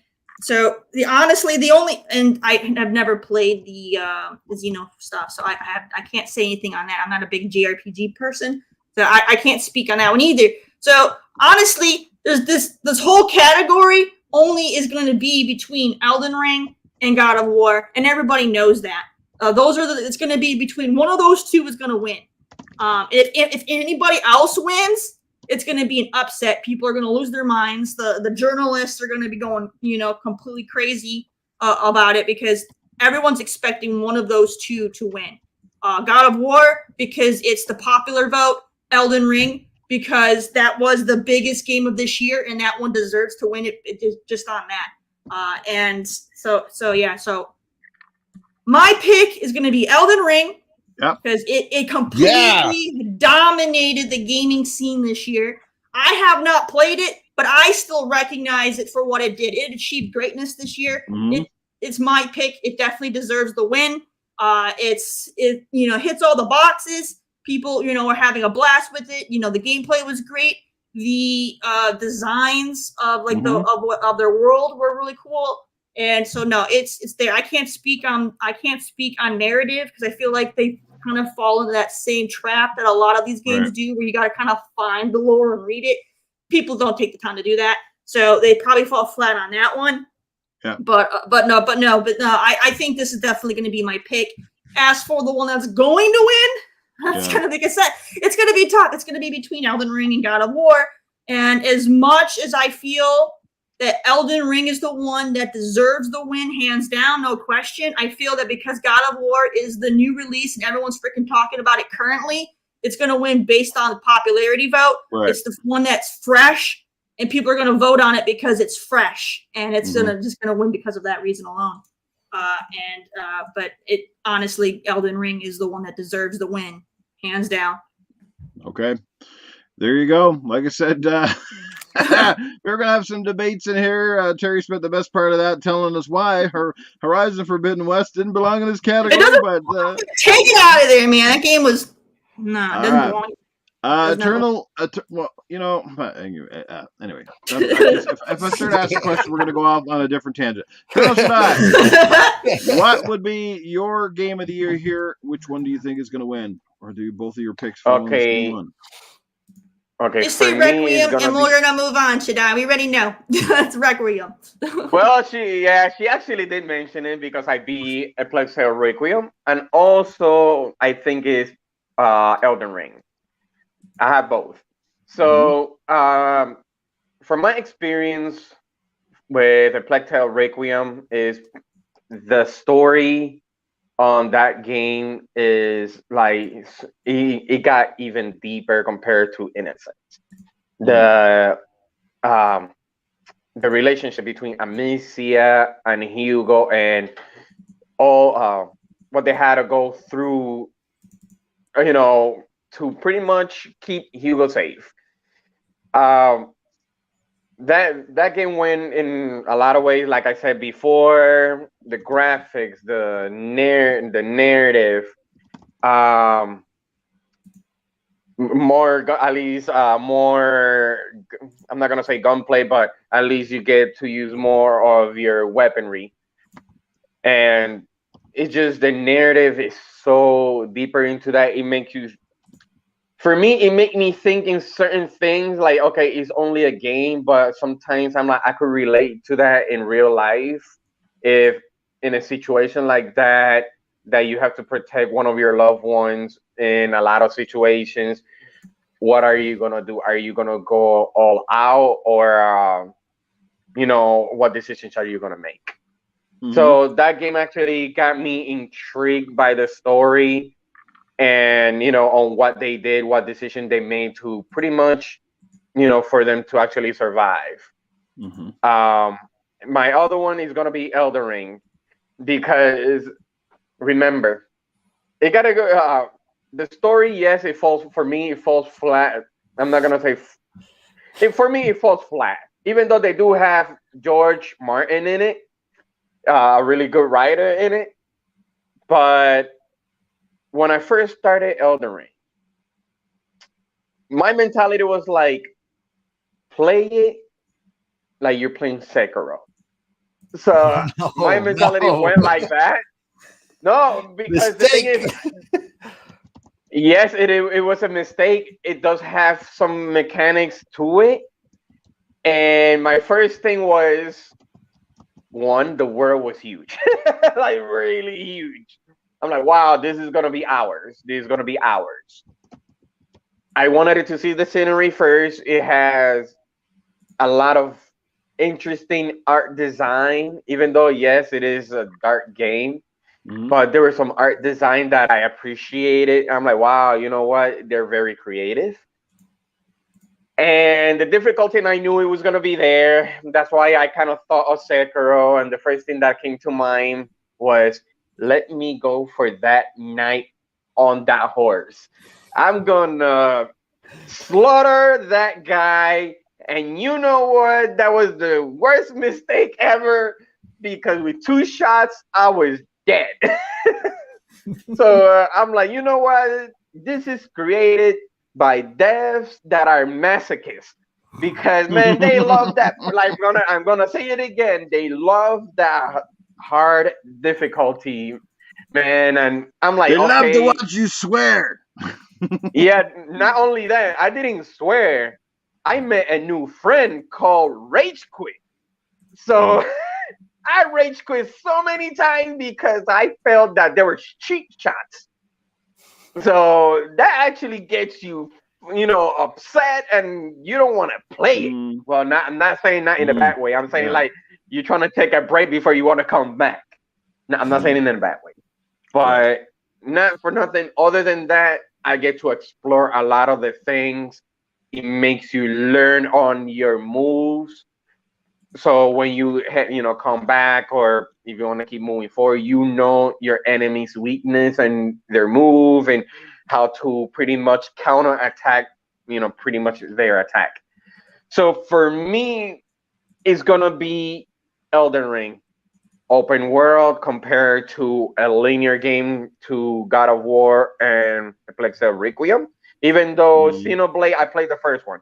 I can't complain about that. I played the first one. It was really good. I can't talk about Xenoblade if it changed a whole lot compared to the first one.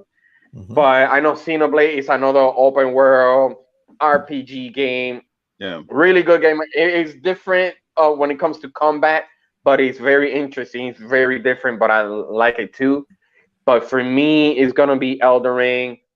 Got a really good writer, open world, has a lot of content compared to any other that is in there other than Xenoblade. It has a lot of content. So for me to vote, that will be Elden Ring, hands down. Nice.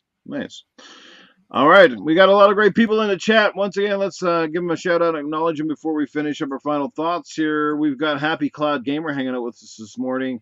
We got Fastback still in the building. What's going on? Splendiferous joining us this morning. He says Elden Ring, or the Elden King, he calls it. We got a lot of love for Elden Ring, definitely overall. That sort of stuff. So, yeah, lots of great people here. T-Rock 40. Tim is here. What's going on? John Wolf is in the building. What's going on, John Wolf? Good to see you here. Guys, don't worry. I've been watching the chat, and if I don't acknowledge you in the chat, I will try to acknowledge you here. Dan the Man Cunningham in the building. It's good to see you, man. Jason Max here as well. Sir X-Man joins us. I don't know if he's still here, but he did say good morning. And so many other great people here, guys. Thank you so much for the love and support. As always, without you, like I said, this would pretty much be pointless. So we do appreciate your time. And as long as I'm helming a podcast, and Axel does a great job of this as well, we acknowledge the people that show up to support us. We don't need super chats. We don't need anything else. We know you're here, and I think that's fair to at least to let you know we do appreciate each and every one of you, whether you're taking 5 minutes or you stay for the show. You guys are awesome. And as well as the people who check it out on the replay. And if you are watching this after it goes live, please send us some comments. Tell us what you like. Tell us what you don't like.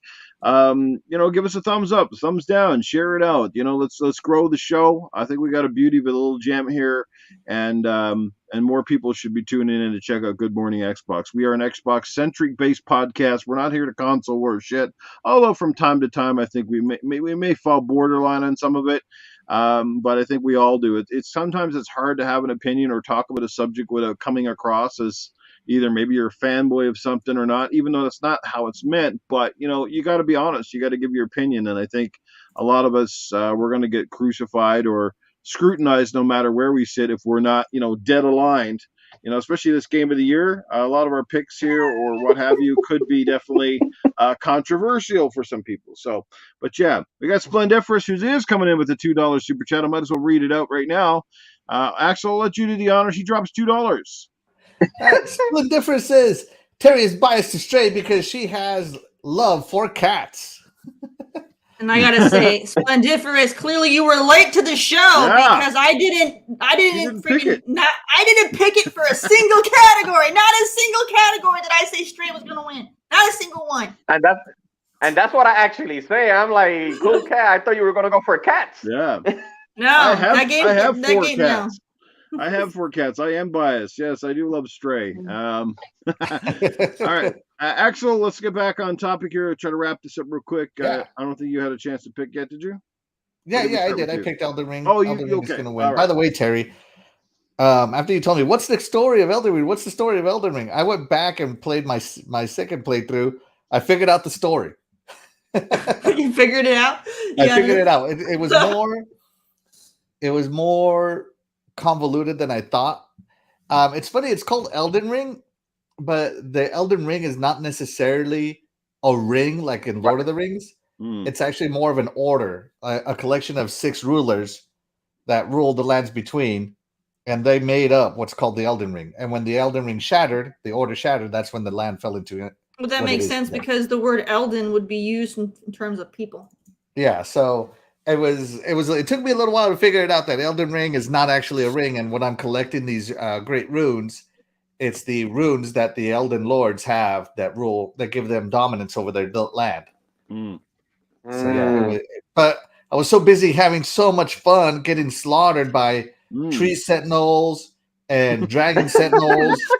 I was just having such a good time that the story took a back seat. That's why I'm saying that the narrative probably falls flat in that game because I feel like the majority of the players have no clue what the story was. Yeah. I want to love these games so bad because when I watch people the videos, the games look so cool. I cannot kid you. Like to me, I'm like, I want to play it. It looks cool, got great character designs.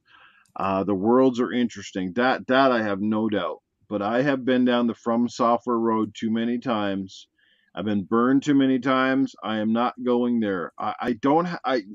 20 years ago, maybe I had the patience. I don't have the patience for a lot of games anymore. Like even last night, just playing God of War Ragnarok, I got the one spot where I found in that sand desert, and I found one of those Draugr holes where the dude comes up Mm-hmm. and he's got like the 3 life meters and he's got his cronies going around.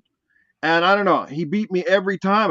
I get him down to like literally, I'm not like, every time I get him down to like a fraction of life, somehow he'd kick my ass.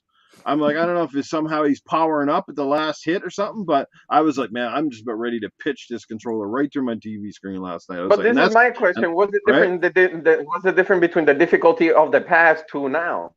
They're pretty There's much not. the same. Well, now you get to see yourself die in HD, of course. Yeah, no doubt. But anyway, I'm not even going to touch Elden Ring as much as people say. Well, Newf, you should give it a chance because it's different. No, it's still going to make me rage quit when I'm still seeing people that play this game religiously and they're still like bitching and swearing and throwing controllers. I'm like, yeah, if that's the best people are sort of doing it, the last thing I need to be doing is that crap. So, no thanks. Thanks for no thanks until they come out with a way to play those games with some sort of I don't know, something to help the shittier players or players that just have. I wouldn't say shitty because a lot of people aren't really good at these games to start. They just get good because they keep playing them. But I just don't have the patience to get there, so that's my bad, I guess. But anyway, let's get into it. I'll finish it up here real quick because we are, man, like I said, 4 or 5 topics on this. I knew it would take almost the entire show. Look, real simple. I think God of War Ragnarok is going to win for Game of the Year. It is very hot. Like this might be one of those years where these two, it's going to be Elden Ring or God of War. There is no question. The rest of these guys in here are just here as placeholders, in my opinion. I would have picked easily. I would have picked Horizon Forbidden West earlier in the year, but it just to me, God of War just has that like it's stepped it up in a lot of ways. A lot of what Terry mentioned was some of the problems I have for it. Forbidden West is it loses itself somewhere along the way. It's trying to be too many things. It's trying to purposely be bigger and better without being more focused, if that makes any sense. Sometimes you can do a sequel. It can be shorter. It can be more just more focused in, but better in every way. But if you're just kind of trying to make it so massive and you think just making things bigger doesn't always make it better. It's like making movies. Oh, you really like Avengers? Well, let's make the next Avengers 40 minutes longer. Doesn't necessarily mean it's going to be better. Do you know what I mean? And I find that with games. So Game of the Year, I think it's definitely going to be God of War Ragnarok because people are raving about it. People are loving it. Of course, the first 2018 game it's going to stand up as probably one of the top games of the last 10 years, probably hands down. A lot of people would put it there, I'm sure. It's got great story arc and stuff, amazing graphics. Like, they didn't have to reinvent the wheel here, and it's probably a good thing they didn't. Right. But it does enough stuff new. It adds enough elements to make it feel fresh and feel like a bona fide sequel, and it is good. So yeah, and and my pick personally is going to be God of War Ragnarok. So far, I can honestly say from what I've played, it's the best game I have played. I haven't played Plague Tale Requiem. I'm like Terry. If it's anything like the first game, yes, I'm excited to play this game. Would it be enough to warrant a Game of the Year? I don't know. I can't talk on something I don't know. I will say yes, I do. I definitely want to buy and play a Plague Tale Requiem because I love the first game. But Stray again being in here is that odd person out. I love the game, I really did. Stray was great, but I don't think it should be in the same category. But I mean, applauds to a little indie, popping up in there alongside the big boys. That in itself is a win for Stray. I'm pretty sure those Blue 12 Studio are like, holy crap! Like either somebody was drinking or we have a really amazing game here. And probably a little Colleen A and Colleen B. And then you have Xenoblade Chronicles, which is the quiet sleeper on this list. If this win, some people are going to shout to the heavens, but I think, again, it's probably a bona fide and good sequel, I'm sure. But, again, it's going up against real heavy hitters. And Everybody knew that when God of Ragnarok come out, everything was going to slide down. I almost feel bad for Horizon Forbidden West in a way, because again, they're two Sony published games from two of their best studios, and this happened before too with Horizon Zero Dawn when it came out, and basically got annihilated with Breath of the Breath of the Wild. Wild that year. It was all Breath of the Wild stuff. But look, that's my picks. That's how I see it. That's probably how it's going to go. Now, real quick, we'll move on to a couple real quick questions, and we'll try to get through them. We're talking about the dates of the show, and this actually, you were alluding to it earlier, right? Like we said, Halo is now the unfortunate victim of coming out a little too late and then getting forgotten about in the midst, even though the game is now more polished, better than ever. I said, and then I'll get your opinions. I said the Game Award at least deadline should be no earlier than December the 1st. Terry says it should go into January, and I think she's right there too. But I'll tell you why it happens in December, okay? It happens in December for the Game Awards, I think largely because the Game Awards are funded by publishers and advertisement dollars. And a lot of these games that traditionally get the nominations for the Game Awards come out late in the year, which means by the publicity of the Game Awards and all the advertising dollars you spend, they maximize that return on investment, because these games are now likely to sell far better because they're in the spotlight of the Christmas season, the holiday season, whatever you want to call it. But if you push them into January, the money's gone, people aren't really buying. It makes more sense from an awards perspective, but from a sales perspective, we know at the end of the day, this shit's all a business, right? It's one person pushing the dollar this way, that way. We kind of get it. But why they have the deadline? First of all, like I said, last year, Forza Horizon missed the deadline, right? Because it came out a little bit later. But then God of War mysteriously somehow gets the deadline They moved pushed the date back. 3 days over. Yeah, they move it over the traditional deadline. So this is where it starts to become, all right, this stuff is getting a bit stupid. I think, didn't they do something similar? Was it for Death Stranding or some game like that a while back too, where they just kind of shifted things to make sure it could get the nominations or whatever? Oh man, I'm not sure about this. I forget, but either way, even if you just go on this one, this is wrong. It's like, it almost feels like you purposely moved the deadline so God of War would make it, because as we already saw, the golden joysticks didn't wait around. God of War didn't fall in there. That's why Stray took the game of the year at the golden joysticks, right? Man, game of the weird. Yep. The game of the weird. Yeah, it is kind of weird. Yep. But yeah, so if you want to have any further thoughts on this, we can say conspiracy, but I don't go as far as conspiracy. But I think to the average person, it's starting to look a little bit subject. It's starting to look a little biased. I said, look, you can't necessarily fault Sony either for getting a lot of acclaim when they're the only guys basically pumping out some of the big bangers, the AAAs, as we like to call them, where Xbox is like, this has probably been one of the worst years on record for the Xbox as a whole, where they basically had nothing. And I'm telling you, if Phil's going into those boardroom meetings and he's quiet, that's not the right attitude, because I would be literally, I'm telling you, if I was CEO, you'd hate me, because I would be ripping asses. I'd be like, this moving forward can never happen again. Somebody has to deliver. We can't keep buying studios and paying you guys all this money, and you guys cannot deliver something in a timeline. I think that's atrocious. When there's other studios out there pumping out multiple games a year, and these guys can't get one between 20 plus odd studios, and then you're going to buy Activision, and then what? Still crickets? Like, no, this can't happen. And I'm just saying it. That's the way I feel. I think Microsoft is very aware of that, and that's why I'm expecting, and they better be a huge 2023 for Xbox. It should be a banner year. Greenberg kind of indicates that it's going to be, but we know how that shit goes. Oh, it's all fine and dandy. It started the year, and then by mid-July, starting to look like shit's going to miss its deadline again. Boys, get back to work and get these things out. But anyway, how do you guys feel about this cutoff deadline crap? Terry, you think it should go to January? And you're on mute, by the way.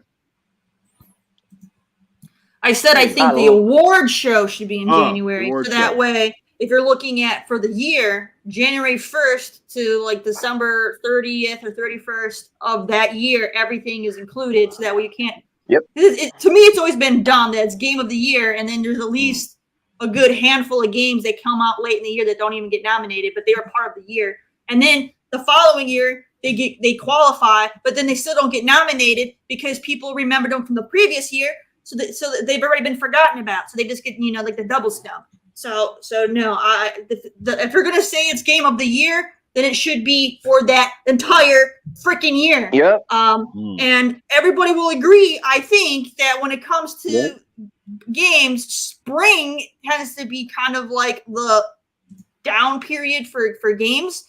So if you had the Game Awards in January, most of the premieres that they're going to be showing in December are going to be games coming out in the spring anyway.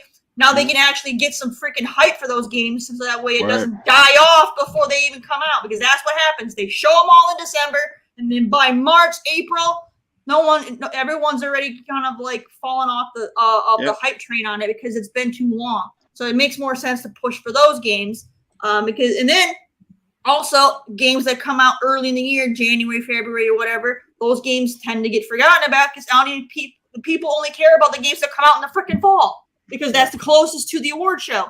So it's the whole system is flawed. Yep. Hey, by the way, can we give a quick shout out to Sonic Frontiers, the only game that had big enough balls to drop right around Call of Duty Modern Warfare 2? That's right. Yeah, he's got big blue balls, that guy. Like, yeah, I was like, whoo. Like, I would have rather seen that game get nominated for Game of the Year than Horizon. But or Stray, like it could easily replace either one of those. That's so great. So great. Okay, there you go. Any further thoughts before we get to the indie spotlight? We're definitely running behind schedule. I also want to just put out there real quick that Sniper Elite 5, 0 nominations, bogus. So no, it's just no. There's so many games that came out this year that everybody forgot about. It's just sham. Yeah, that's right. Absolutely. The date is starting to become this big problem, and I really think moving the Game Awards to January would be better. That way, everybody in that year gets a fair shot. And like I said, Halo got snubbed. It didn't even get nominated for Best Shooter, which it definitely belongs there. It probably should have been nominated for Best Story as well, because I really enjoyed Halo's story. So I think that Jeff is, and the fact that again every PlayStation game makes it, but the competition games don't, is starting to look very bad for Jeff, in my opinion, and the court of public opinion. Whether Jeff cares about that or not, I don't know. And Halo didn't get nominated in the best ongoing multiplayer either. Right. Yeah, right? I mean, it didn't get anything. No, nothing. So yeah. Yeah. Poor Master Chief.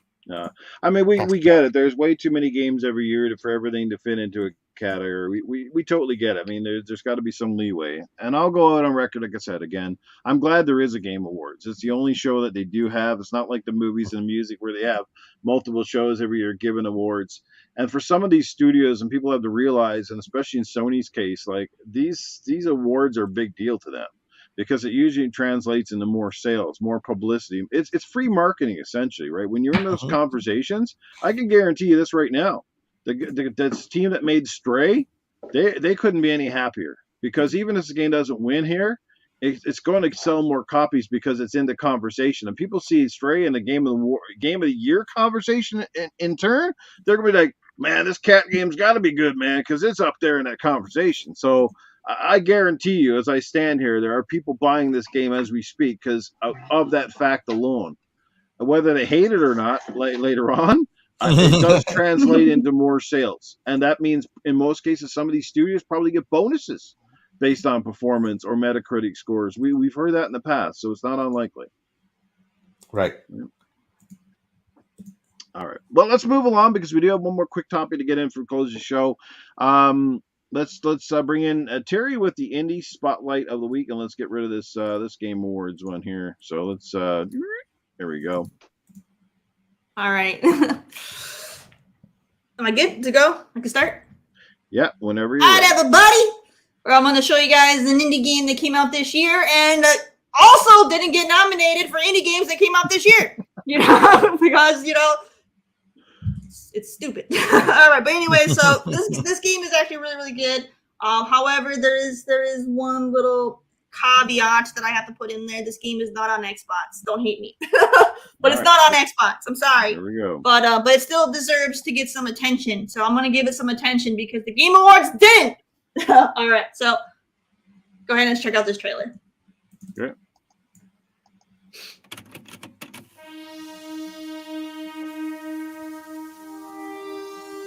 In the year 2030, a new blood sport grips the globe. And in the arena, there will only be the victorious and the dead. This is on the Switch Indie Spotlight show, wasn't it?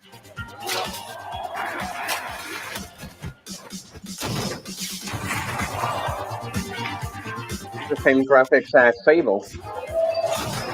Mm-hmm.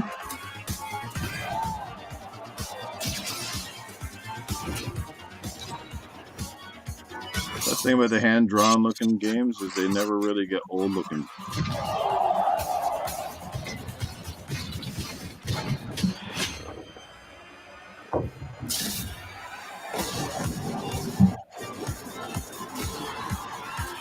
The world is watching.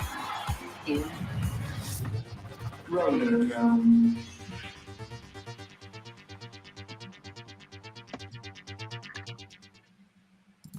All right, so Nice. Roller Drone. Now this game has more action than Stray, and this, so what the heck? But yeah, no.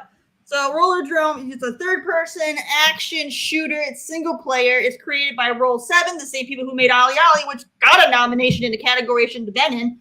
And then we got a full original soundtrack. It's fantastic, very 80s. So go ahead, for those that love soundtracks, this game's got that. And while you play through the game, you get to go ahead and discover a sinister plot. So you can have some of that in there, as well as many of the fans of the game have said that the game is basically Tony Hawk meets Max Payne. And you can get it right now for $19.79 on Steam. Otherwise, it's a whopping $30 over on PlayStation 5. So if you're a PC gamer, Steam at least understands how to do sales. So go ahead and enjoy that. Yeah, well, they got to take it. PC have to take it easy on their players. Some are considered they got to pay like $1,000 for their damn graphics card. And the graphic card melts as you use it. Yeah, I'm watching people like advertising that on like Twitter, like, yeah, I got this new graphics card, like $1,500. Like, holy, like, oh man, that's just the graphics card. You still got to buy the rest of it to go in there. Like, holy diner, that's crazy. Yes. Well, Fastback, I agree and disagree with some of the stuff you're saying in the comments, because the first thing, a lot of the games that Xbox has had in development have been notoriously known to be in development long before COVID. Mm-hmm. And yes, the word crunch is not looked upon greatly upon the industry, but look, every one of us in any industry has to work overtime or extra hours and pressure when deadlines have to be met. Deadlines are everywhere. Do I mean you got to fatigue people to death? No, but at the same time, there has to be responsibility. There has to be some sort of, you have to come part way. And then you say about bad games. Well, you know what I've noticed, and I've said this before, all these extra deadlines aren't amounting to games coming out polished. That's the thing. They're how many deadlines have we seen in the last 3 years in particular where the games got delayed 6 months and they still come out broken and bad as shit? I'm like, wow. Like, so obviously something is not right. I don't know if it's just too many new developers making games these days and not experienced enough, or they're struggling with hardware. I don't know, but I'm just tired of making the excuses for all of these people. I know I don't work there, and Three Paul's probably already ready to rip my head off. He always is. I'm not pretending to be a dev. I know very little bit about it, but I do know about deadlines, and I do know about working overtime, and I do know that as a big company that it's imperative to get your shit out at a certain time. Nintendo does it notoriously, and you rarely hear. Now, maybe that's because Nintendo's very quiet and they don't like advertise stuff like everybody else. They just kind of go, "Hey, our game's coming," and you don't hear nothing about it. They'll basically, "Boop, there it is." Yeah, which But is good. which probably the way to do it is advertise it, let people know it's coming, and don't say nothing else until you're ready to ship it. Probably, Metro maybe that's Prime the way to 4 go, got announced when the Switch right? first released. It's been Right. 5 years, sir. You know, but bottom line is Nintendo and a lot of some companies know how important it is to get a game out, especially in the fourth quarter of the year. You know, like I said, maybe the games are too big. Maybe that's the problem. We just talked about this earlier, but Horizon Forbidden West didn't need to be as long as it is. It could have been way more focused and just as good of a game, if not better. But these companies seem to think that making games that take you 120 hours to complete are the cat's ass. I'm sorry. I would say for the majority of us working stiffs, that's anything but the truth. 40 hours for most games, I think, in my opinion at least, is plenty. Like, why do you need to play a game for hundreds of hours for a story-based game? You know what I mean? It just makes no sense because half of it is filler, literally. If you take out half of the missions in Assassin's Creed, game could be done in half the time, and most of those missions are crap. It's just go here, get this, go here, get that. Most of these open worlds, so that's all it is. And you run in with so many problems with AI issues and computing issues because you're trying to render massive environments. You're trying to do it in 4K. You're trying to have great facial animations and all this stuff. Then you're trying to make sure the AI works at the same freaking time. There's a lot of crap there. You know what I mean? So Yeah. You're trying to make sure the horse's balls can grow. Oh my good lord. Yeah, story. Yeah, Nintendo's games are probably a little less demanding and get that crazy. Like, I mean, obviously Nintendo doesn't strive for realism, which kind of helps them in the long haul. As soon as you start trying to do realism in any game, it becomes a massive undertaking, right? Because to get realistic facial detail and animation, you're talking about a character that goes from several thousand polygons to probably like a million polygons, you know, and then they got to be textured and rendered, and you got to make sure that the eyes and the lips and everything work. We all know what a bad game looks like when it's animated, right? Kind of looks like a weird cartoon. But anyway, I'm off on another tangent. We'll talk about that another day. Let's talk about Black Friday deals. There's been a ton of them. This year was sort of a banner year. Seeing lots of great sales across the board from a lot of companies. Xbox leading the way right now, which is phenomenal. I see on Xbox.ca up here in Canada, you can score yourself an Xbox Series S for just $299, which is absolutely a steal and dynamite of a deal. I'd be jumping on that right now if you haven't jumped into the current gen consoles, because that's great. Again, you got to like digital, of course, but you know, that's a great way to go. Snazzy little system with lots of oomph in there. How about you guys? Did you guys score any cool stuff for Black Friday? And if you didn't, what would be on your wish list? Let's start with Shaddai. Actually, I bought the collection of DMC, which is Devil May Cry 1 through 5, not the when he's like an emo. I haven't bought that yet. Then I bought Lord of the Fallen, which I know I had it, but the problem was that I'm like, I know I bought it digitally. When I checked, it wasn't digitally; it was actually physical. So when I saw that it was cheap, I jumped, to the gun for that. Oh, please play as the cleric. Please play as the cleric. I want to see what you think of it, because it's, oh man. Like I said, I started as a knight, so there's a possibility I'm gonna start as a knight. So just to give it a try. And the one that actually surprised me that is not there unless if they do it for Christmas, which I was like, you know what? Let me look for this game particularly, was Biomutant, but it wasn't on sale. They had it as a full-blown price, so I kind of backed off on that. But I really want Biomutant, so I wanted to give it a try on that game. But for now, those are the ones that I have on mind that I actually bought. But I'm gonna check it again to see what else do they have. And let's see. Oh yeah, and I bought Bayonetta again with Vanquish all in one package bundle. It was cheap. So those are the ones that I bought for now. Nice. What about you, Axel? Oh man, okay. So I don't know if you guys can see, there's a lot of construction back here. So most of my Black Friday shopping has been for my train set. I tore it down. and Your I'm redoing train it. set? Yes, my train set, my model train set. Mm. It's one of those things that I do to just relax. When you don't see me playing or anything else, it's because I'm over here gluing and painting and doing other stuff.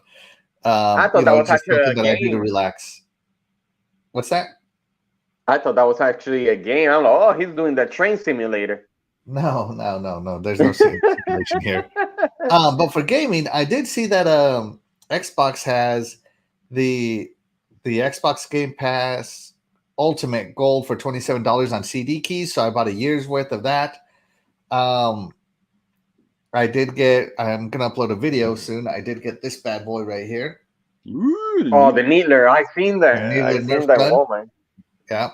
So and yeah, see that you can see my trains here, and you can see all the Uh, everything's in pieces. do you tell that to the missus now when you go to the bedroom? I'm bringing the needler. That's oh, right. Get ready for the mist. So the and we are looking we are thinking about getting a certain console for some nieces and nephews. So I'm not going to say which one, but unfortunately, it's not an Xbox because they're too little. So you can probably guess which one it is just based on that.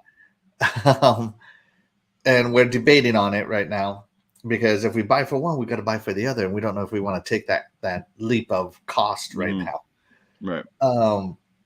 But as far as games are concerned, I was looking at games that were on sale, and I either A, own them all, or B, I have access to them on Game Pass, and the ones that I don't have access to didn't go on sale.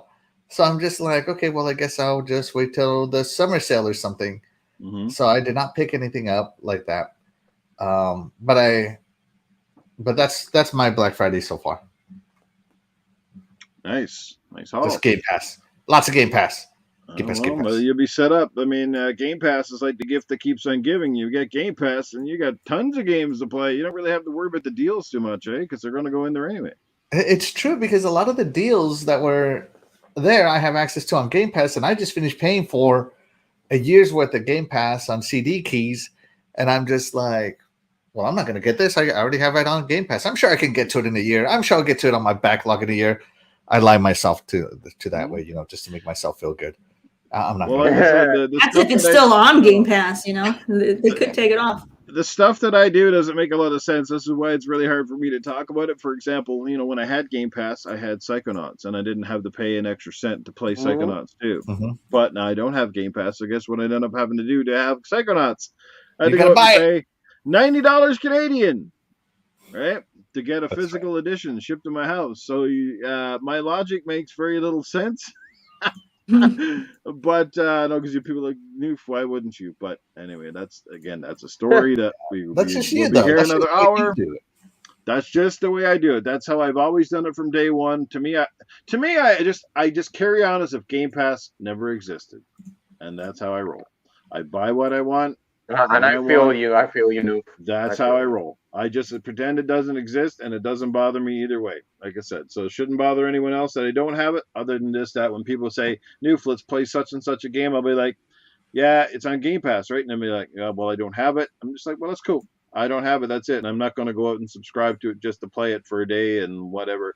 But anyway, like I said, I'll be into another can of worms again. It always gets me rolling. So good or bad. So anyway, yeah. Terry, what'd you score? All right, so I didn't look at anything gaming related this year for Black Friday because I've focused on my tools and stuff. So I actually scored Harbor Freight's doing some good deals this year. So I've been needing to get some stuff for my garage, and so I got myself a sweet new 3-ton low profile aluminum jack. I'm getting 4 jack stands, and I got some nice wheel chocks. So I'm set, so I can do some more work on my car. Her deals are real hot. The cops are going. Yes.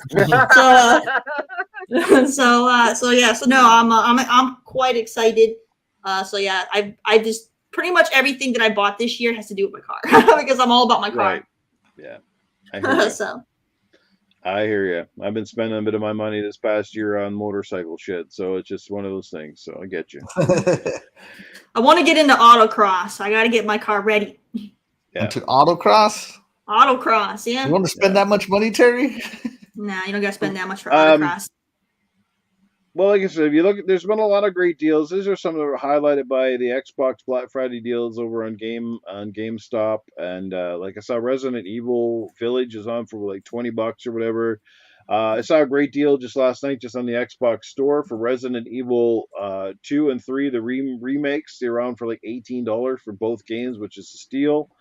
So there's always lots of games. Like, this is really a good time to game, especially if you're into buying physical. The stores have amazing deals right now. In many cases, the deals are better physically than they are digitally, which is odd. So a lot of great stuff. Like I said, if you guys need to get a system, now is the time to jump on the Series S. If you can afford the X, go ahead. But the X, to my knowledge, does not have any discounts. Neither haven't seen any discounts on PS5s. With Switch, I didn't necessarily see a discount as much as they did the bundle deal again, where they're including Mario Kart 8 Deluxe, and I think a couple of months of Nintendo Online. So, I mean, I guess you're saving some money, but again, Nintendo notorious for not taking it off the console, just adding some extra value in there. So, yeah. As far as me, I said to you guys off show, I picked up I've been wanting to get a set for a while, a nice pair of wireless headset for my PlayStation. So I did take a jump on the 3D Pulse headset, which is pretty cool. I'm enjoying it. It's a nice little headset, and at $100 Canadian, it's a decent price. Don't like it as much as my Xbox wireless one, but like I'm not here like concerned anything. I'm just comparing it. Big thing for me is that the buttons on the pulses I don't like, because they're all on one side of the headset and you can't tell what the hell you're touching half the time. Whereas on the Xbox, you just turn the dials, like, you just roll them. Yeah. Either way, I think it's ingenious. I love that stuff. So simple, and the Xbox ones are a bit more comfortable on the head too, I find. So, but yeah, that's a couple games wise. I picked up Death Stranding, PS5, the director's cut. That was like $30 Canadian, about probably 20 US. I bought Psychonauts, although it wasn't on sale, Psychonauts 2, because I wanted to make sure I had a physical copy of that game.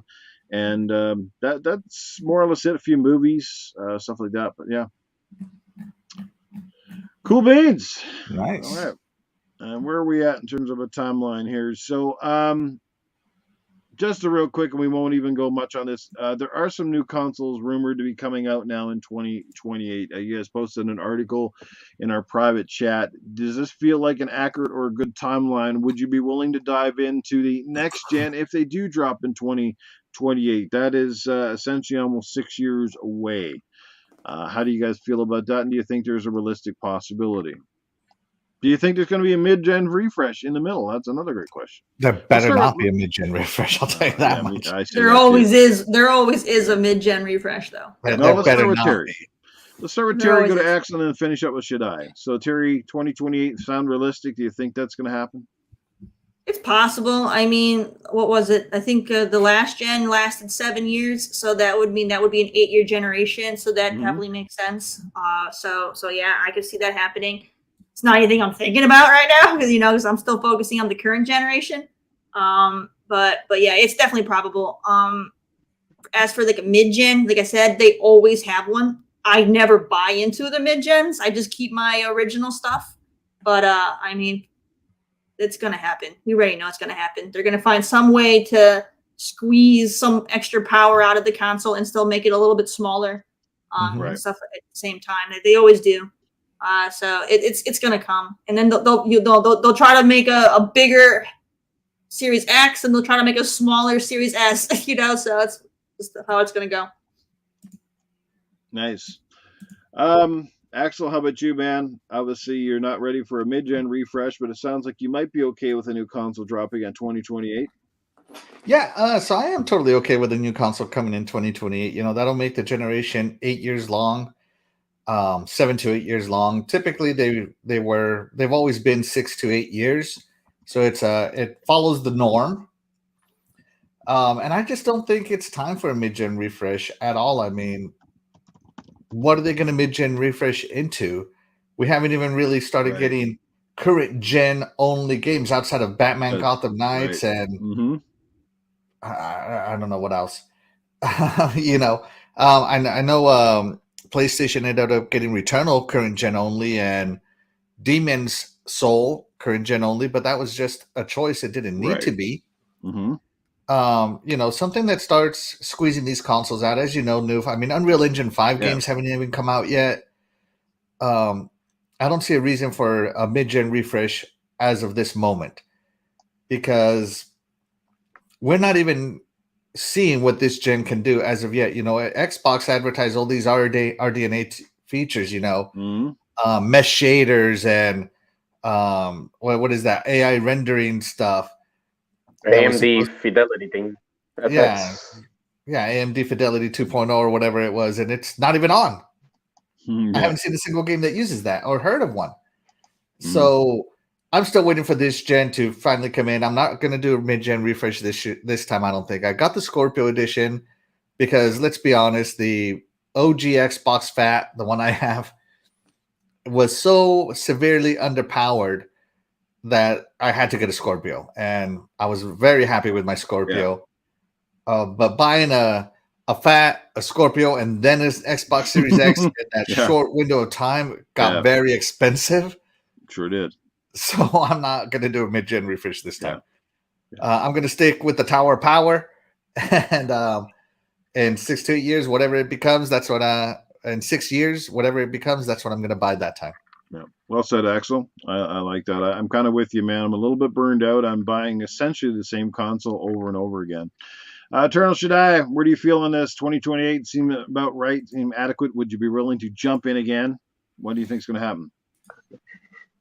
Yeah, I feel like the rest of the panel, it's about right. I don't need, we don't need no mid-fresh consoles. And also remember, at the same time, I'm going to use 2 years gap because of the COVID. So by 2028, we haven't seen anything yet. Also, remember that during the PlayStation 3 era and the 360, that was a 10-year gap because everybody thought that was way too long. So for me, right now, that's a really good timing. I think during that time, a lot of the things is going to be a little bit cheaper for them to get. And let's see, what else can they give us unless if they're going to say, you know what, now we're going to have a console that is 8K, 200 FPS.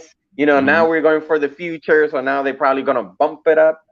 Let's see how it's going to go. But as of right now, that's a really good time frame for a new console. Am I going to get it? I don't know because this system is still, I feel like Axel, when I got that Scorpio, I'm like, I was actually still thinking, I'm like, you know what? The Scorpio is still giving us what we want. Do I need a Series X? So I was still there debating. So right now I got the Series X. Not until the tower collapses and being the new Leaning Tower of Pisa and all that. But yeah, 2028 is a good time frame. Yeah, I heard you're a real good master debater. Is that Safe House? That is Safe House. He's always lurking in the background somewhere. Man. Hey, Safe House. What are you going to mid-gen refresh? Not necessarily a console. Man, I've been this same old crusty a-hole, man, for a long time. I understand if I'm going to be on this podcast, I got to keep myself PG. People that come out to watch Good Morning Xbox, they never been here before. They never seen Safe House in this realm. I'm pulling some time capsule crap over here. I'm floating the doors. You know what I mean? Nah, man, seriously, though. I'm cool. They can leave them consoles a little while longer, a little bait, because, man, they're having trouble just bringing out games. You know what I'm saying? It's taking 6, 7, 8 years for games. A lot of crap can go down in the run-up at that time. You know what I'm saying? Like, honestly, I'm actually getting pretty. I'm waiting so long. That's how bad it is. I'm actually getting pretty. Crazy, man. Crazy. I got a special question to this special person, and I know he's around there lurking around, which is Arnold somewhere. Halo, since Arnold is always on action movies and all that, we get Yeah. Call of Duty, but not Halo. And I just noticed not even Sniper Elite 5 is in there. How do you feel now knowing that you do a lot of action movie? Is not there for the picking for action or a shooter like that. How do you feel about that, Arnold? Not being there in the Well, categories. look, I've always said the best thing about Halo is for the masses. Because the best thing about Halo is you can picture yourself as being the Master Chief because you're wearing a helmet. So what I'm saying is the game is for everybody, including ugly people. You don't have to worry about your looks anymore. You're just going in there. Everybody's got the Spartan suit. I call them the Spartan Spartans. That's how they're going to do it. So yes, Halo's for everybody that should be nominated. It's a fantastic game. I play it all the time. It's very good. I'm suck at it, but it's a great game. It's good, and more people should try it. There Yeah. you go. Look, personally, 2028 seems like a pretty accurate timeline. If history repeats itself, mid-gen, we're hearing a lot of talk about it, and I think of any gen, this is the wrong gen to do it. Okay, I really do Hmm. because Hmm. we've been burned out with a lot of hardware, and I'm not talking just. If you look at how many consoles have launched, I'm not talking just Xboxes and PlayStations, Nintendo. I mean, we've had various iterations of Nintendo Switch, right? You've had a regular, you've had the Lite, you've had the OLED. Hmm. We've got multiple versions and two versions of the Xbox right now, two versions of the PlayStation, digital and non-digital. We've got the Steam Deck. We've got this Logitech portable. It's not just that. You're talking about the Amico coming out. There's a lot of hardware right now, suffocation in the market, and the fact that you're bringing out these consoles, both touted as widely popular, the most powerful consoles ever devised, right between the PlayStation 5 and the Xbox Series X, and yet we're already seeing like it seems like either developers haven't caught up to it or they're struggling because when we got games that are still not pushing the envelope. I mean, the Xbox One X could, if you think about it, could legitimately do almost as much as our current consoles. I'm playing Yep. games on my One X that outside of the loading of the hard drive look just as good as anything on my Series X. Okay, let that sink in. Maybe that's because the One X was further ahead than it should have been, was Hmm. was was probably the Xbox One console we deserved from the get go, but didn't get it because of the price and technology at the time. But this is where we're at. If you can't maximize the current gen, why are we bringing out more gimmicks? People say, well, Apple does it all the time. I don't care what Apple does. They're in the phone business. And you know what? If you're stupid enough to buy the Hmm. same phone every single time they put one out because it has what? A new, God knows what the phones really bring No anymore. camera. A Usually is new the new camera. camera, see in the dark screen. I don't know. Like phones really haven't done anything interesting to me for like how many years, right? They're just a status symbol. That's the only reason why people upgrade. It's a status symbol. Exactly. So you're upgrading for the exact wrong reasons. I don't need a next Xbox. I'm fine with my Series X, and that's the way it's going to stay. Now, I might dabble potentially if they came out with a smaller, more compact, sleeker design. I do love redesigns at times, but I'm not really a fan of refresh. And redesigns often mean you're paying less money, not more money or whatever. You're just getting a more compact, usually more efficient, energy wise, etc. And even that, I'm not sold on. You know what I mean? Because right now, if you want the small Xbox, you get a Series S, right? Hmm. My problem with the Series S, until they come up with the disk drive option, that's my biggest drawback to it. It doesn't have a disk. I can't play a movie in it unless it's a downloaded movie. So, if I want to play some of my older games that are not, if I wanted to port them over, most of my games are based off the disc. I can't do anything with them without the disc, right? That's my license. So I need a disc drive, period. Otherwise, I got to go out and rebuy all my games digitally again. So yeah, but anyway, I think 2028 is a realistic timeline, but I Hmm. also think that I essentially think too that really this past 2 years almost shouldn't count. Okay. And the reason I say that because a lot of the games we're playing, they're cross-gen, cross-plat. They really don't offer a ton new. If you do have the latest and greatest console like the Series X, yes, you're probably playing at a higher frame rate. The game maybe looks a little bit better, but is it night and day better is the question we're at right now. I think we will see games pretty soon that will blow our minds, like that demo, for example, that Matrix demo or whatever it was Hmm. that they Hmm. Yeah, did. the That metric. when you look at that, that's what I picture these consoles bringing more often in the future. again, set limitations. That's Agreed. like that game looks. I mean, it's not even really a game; it's more of a tech demo.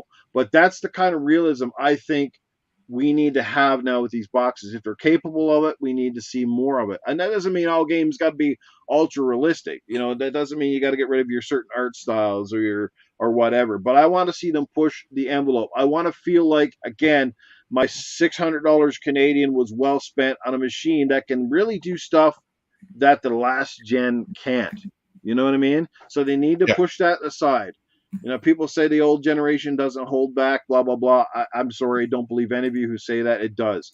Old technology holds back new technology. It always has. That's why at some point you have to move on from it. You can't keep, you know, like it's like getting those games to run on the Switch. Developers might get it to work, but you have to look the sacrifices and the massive coding undertaking it does to bring them there. Like bringing The Witcher over to the Switch. That was great. You know, it's awesome. It's almost a 240p. miracle, right? But we're playing at substandard rates, like bad frame rates, really low end textures. Yeah, if you just want to play The Witcher 3 portable, I guess that's a great way to go. But you see the problem. And not every developer wants to have that money tied up in resources by getting teams or paying teams to build games that essentially shouldn't be possible or even run on those machines. That's a massive undertaking. It's huge. It's a kudos for Nintendo. It's a feather in the cap. But again, you got to build stuff for current hardware, and we sort of need to put those old ones out to pasture now. You know, that sort of thing. Or I guess essentially the trade off is largely going to be everything's going to be streamed, right? Because then you're not dependent on hardware power. We're already seeing that with the Switch, where they have games that you can play and they look just like the top consoles, but you're downloading them or you're playing them through the cloud-based games. So those are the trade-offs. But either which way, I'm cool if I like, but mid-gen refreshes, I will not spend a dime. You can take that to the bank. I'm a man of my word. They can refresh them all they want. I don't see how a refresh is going to add a whole lot more. Questions, what is it going to add that the current ones can't really do? You're going to basically say, well, all games are going to be 4K 60. Isn't that the promise you more or less said when these ones came out, that the games should be 4K But that's 60? what I thought too. For the I'm most with part? you, and that's what I thought. And now all of a sudden it's kind of like, well, we're lucky if it runs at 4K. We can get to 60 frames, but it got to drop it to 1080 or 1440. That's all I'm seeing. Yeah. So, you know what? Ray tracing can kiss my asshole. Pardon my French here. If it means, I really don't care enough about ray tracing to basically kill the performance of a game. Because honestly, it does look cool, but it's not that cool. Does that make sense? Mm-hmm. I take the HDR. In other words, you day. don't need you don't need to add that if it's already looking cool. Oh, the puddle looks a little more realistic because of the reflection. I mean, how often in a game are we sitting there staring at walls, mirrors, and puddles, and cars going, "Woo! Look at the reflections! They're so cool!" I actually do that quite a lot. Like my biggest gripe with games is how good the water textures are, because water is like one of the hardest things to do. So when the game doesn't get water right, I sit there and I rant about it. So I do that. Water physics. Terry's that one person. Bring it. Oh my gosh, when the original Horizon Zero Dawn came out and their water physics were trash, I laid into that game. And then what did they do? They made sure they fixed it in the next one, let me tell you. Oh yeah, absolutely. Anyway, I'm running off in different tangents again, but anyway, let's close the show. Let's let everybody get out of here and enjoy their Sunday, their Thanksgiving weekend. So to all of you who celebrated Thanksgiving in the United States of America, which would pretty much be all this panel except for me. Again, guys, belated happy Thanksgiving. Hope you had a great weekend. Enjoyed your Black Friday sales, all that good stuff. Enjoy it with family and friends. Had a good meal. And again, have a lot to be thankful. First of all, we're all still here. We can be thankful for that. Yeah. Assassin Lupa, wherever you are, I want to know that I think about you all the time. I'm worried as sick for you because I haven't heard anything in months from your husband. The community thinks about you. We're all on board with that. And if you're watching this or listening, just let you know that, you might be out of sight, but you're not out of mind. You're in our hearts and our prayers. We wish you the best, and hopefully it return to us and get some kind of update here in the future. That's like I said, we sit back, and I say this a million times, we argue about this stuff, we talk about all this stuff, but in the grand scheme of things, gaming is just something that brings joy to many of our lives. And never let anybody take that joy away from you over console war crap or anything else. Like what you like, play what you play. Just enjoy gaming. There's so much of it here. We take things too seriously at times. I get wrapped up. We all do. In this stuff, but you know what? At the end of the day, all the companies are making great stuff. There is no better time to be a gamer than right now because there is stuff out there for everybody. There's every type of game under the sun. We've never seen graphics and performance like this in our lives, you know. So for all of the takeaways, there's a massive amount of positives. And to all the teams who've gotten through COVID to struggle, we're thankful for you too. We're thankful for the hard work that you put in, to continue to put in, to go through those struggles personally, mentally, physically, technologically. It had to be difficult. I have no doubts. Trying to build a game is hard enough in a studio where you're surrounded by people, but to have to do a lot of this crap from home, to do it over phones and emails. Anybody know that working your job like that is tough. So thank you to all those people. We have a lot to be thankful for is all I'm saying. I'm thankful for this chat. You guys are one of the best in the industry. You come out and support us. Thank you guys. Fastbacks, Dreadpool, Splendiferous, Casket Repair, Doggy Dog, and definitely for Doggy Dog, man, you're awesome. Can't say enough good about him and everybody at this panel. I'm thankful for you guys. You guys are incredible. I'm thankful that you stuck it out when I took time away. You kept the show rolling, did a phenomenal job with it. We're still here. We're still going and continue to be going. Man, like I said, a lot of great stuff and a lot of great episodes ahead of us. Can't wait to talk more game with you guys in the future. But that's enough ranting and raving for me right now. Again, thank you, everybody. Let's let everybody get out of here. Let's start with our prison mate himself, Eternal Shaddai. Brother, where can people catch you next? People can find me on Eternal Shaddai on Twitter, also on the Xbox console. Also, I'll be streaming on Twitch, ETE Shaddai. Tonight, I'll be streaming more of Pentiment until next weekend. Sounds good. Axel, let people know what's happening for you next, brother. Yeah, people can find me here on YouTube at Axel1324 Gaming. You can also find me on Twitter and on Xbox at Axel1324, just like it's spelled right here. And yeah, I am also the host of the Iconic Video Games Podcast every Friday night at 8 p.m. Eastern, where we just talk video games, no consoles, no services, just the great games we love playing and that we have played in the past. Absolutely. And cool Cat Terri, let people know where they can catch up with you next. Got any big streams coming up here? All right, everybody, you can go ahead and you can catch me over on Twitter, coolcat_Terri, otherwise on Twitch, Coolcat Terri, like you see it right here. I haven't been too active on Twitch lately because I've been waiting for something good to come out. I got Need for Speed coming, so once Need for Speed Unbound comes out, I'll be on Twitch again. So anybody who's into racing, come on, join me and play along. I'm also on YouTube, Coolcat Terri, like you see here. Also, I have my car channel, Cool Cat's Alley, so check that out. And then Instagram is Cool Cat Terri. I'm pretty much everywhere is Cool Cat Terri, so go look me up, find me, and all that good stuff. She is a cool cat indeed, and we're very thankful to have her with us on the panel. You know how hard it is to get ladies into this racket? It's tough. It's tough. They love gaming, but most of them don't want to talk about anything. That seems like. But yeah. But anyway, and you guys know where to find me. If I'm not hanging out with this fine cast of characters, you will find me on Gaming After Dark Tuesday nights at 10 Eastern, 8 p.m. Mountain Time. That's on my YouTube channel. This one right here. Please hit that like, comment, and subscribe. Make sure that you go check out the rest of the content creators' channels here. Once again, shout out to the Gamers United Guild as well, and all our good friends over there. Go check them out, gamersunitedguild.com. You can find all these channels and more, all listed in there. Fantastic stuff right there.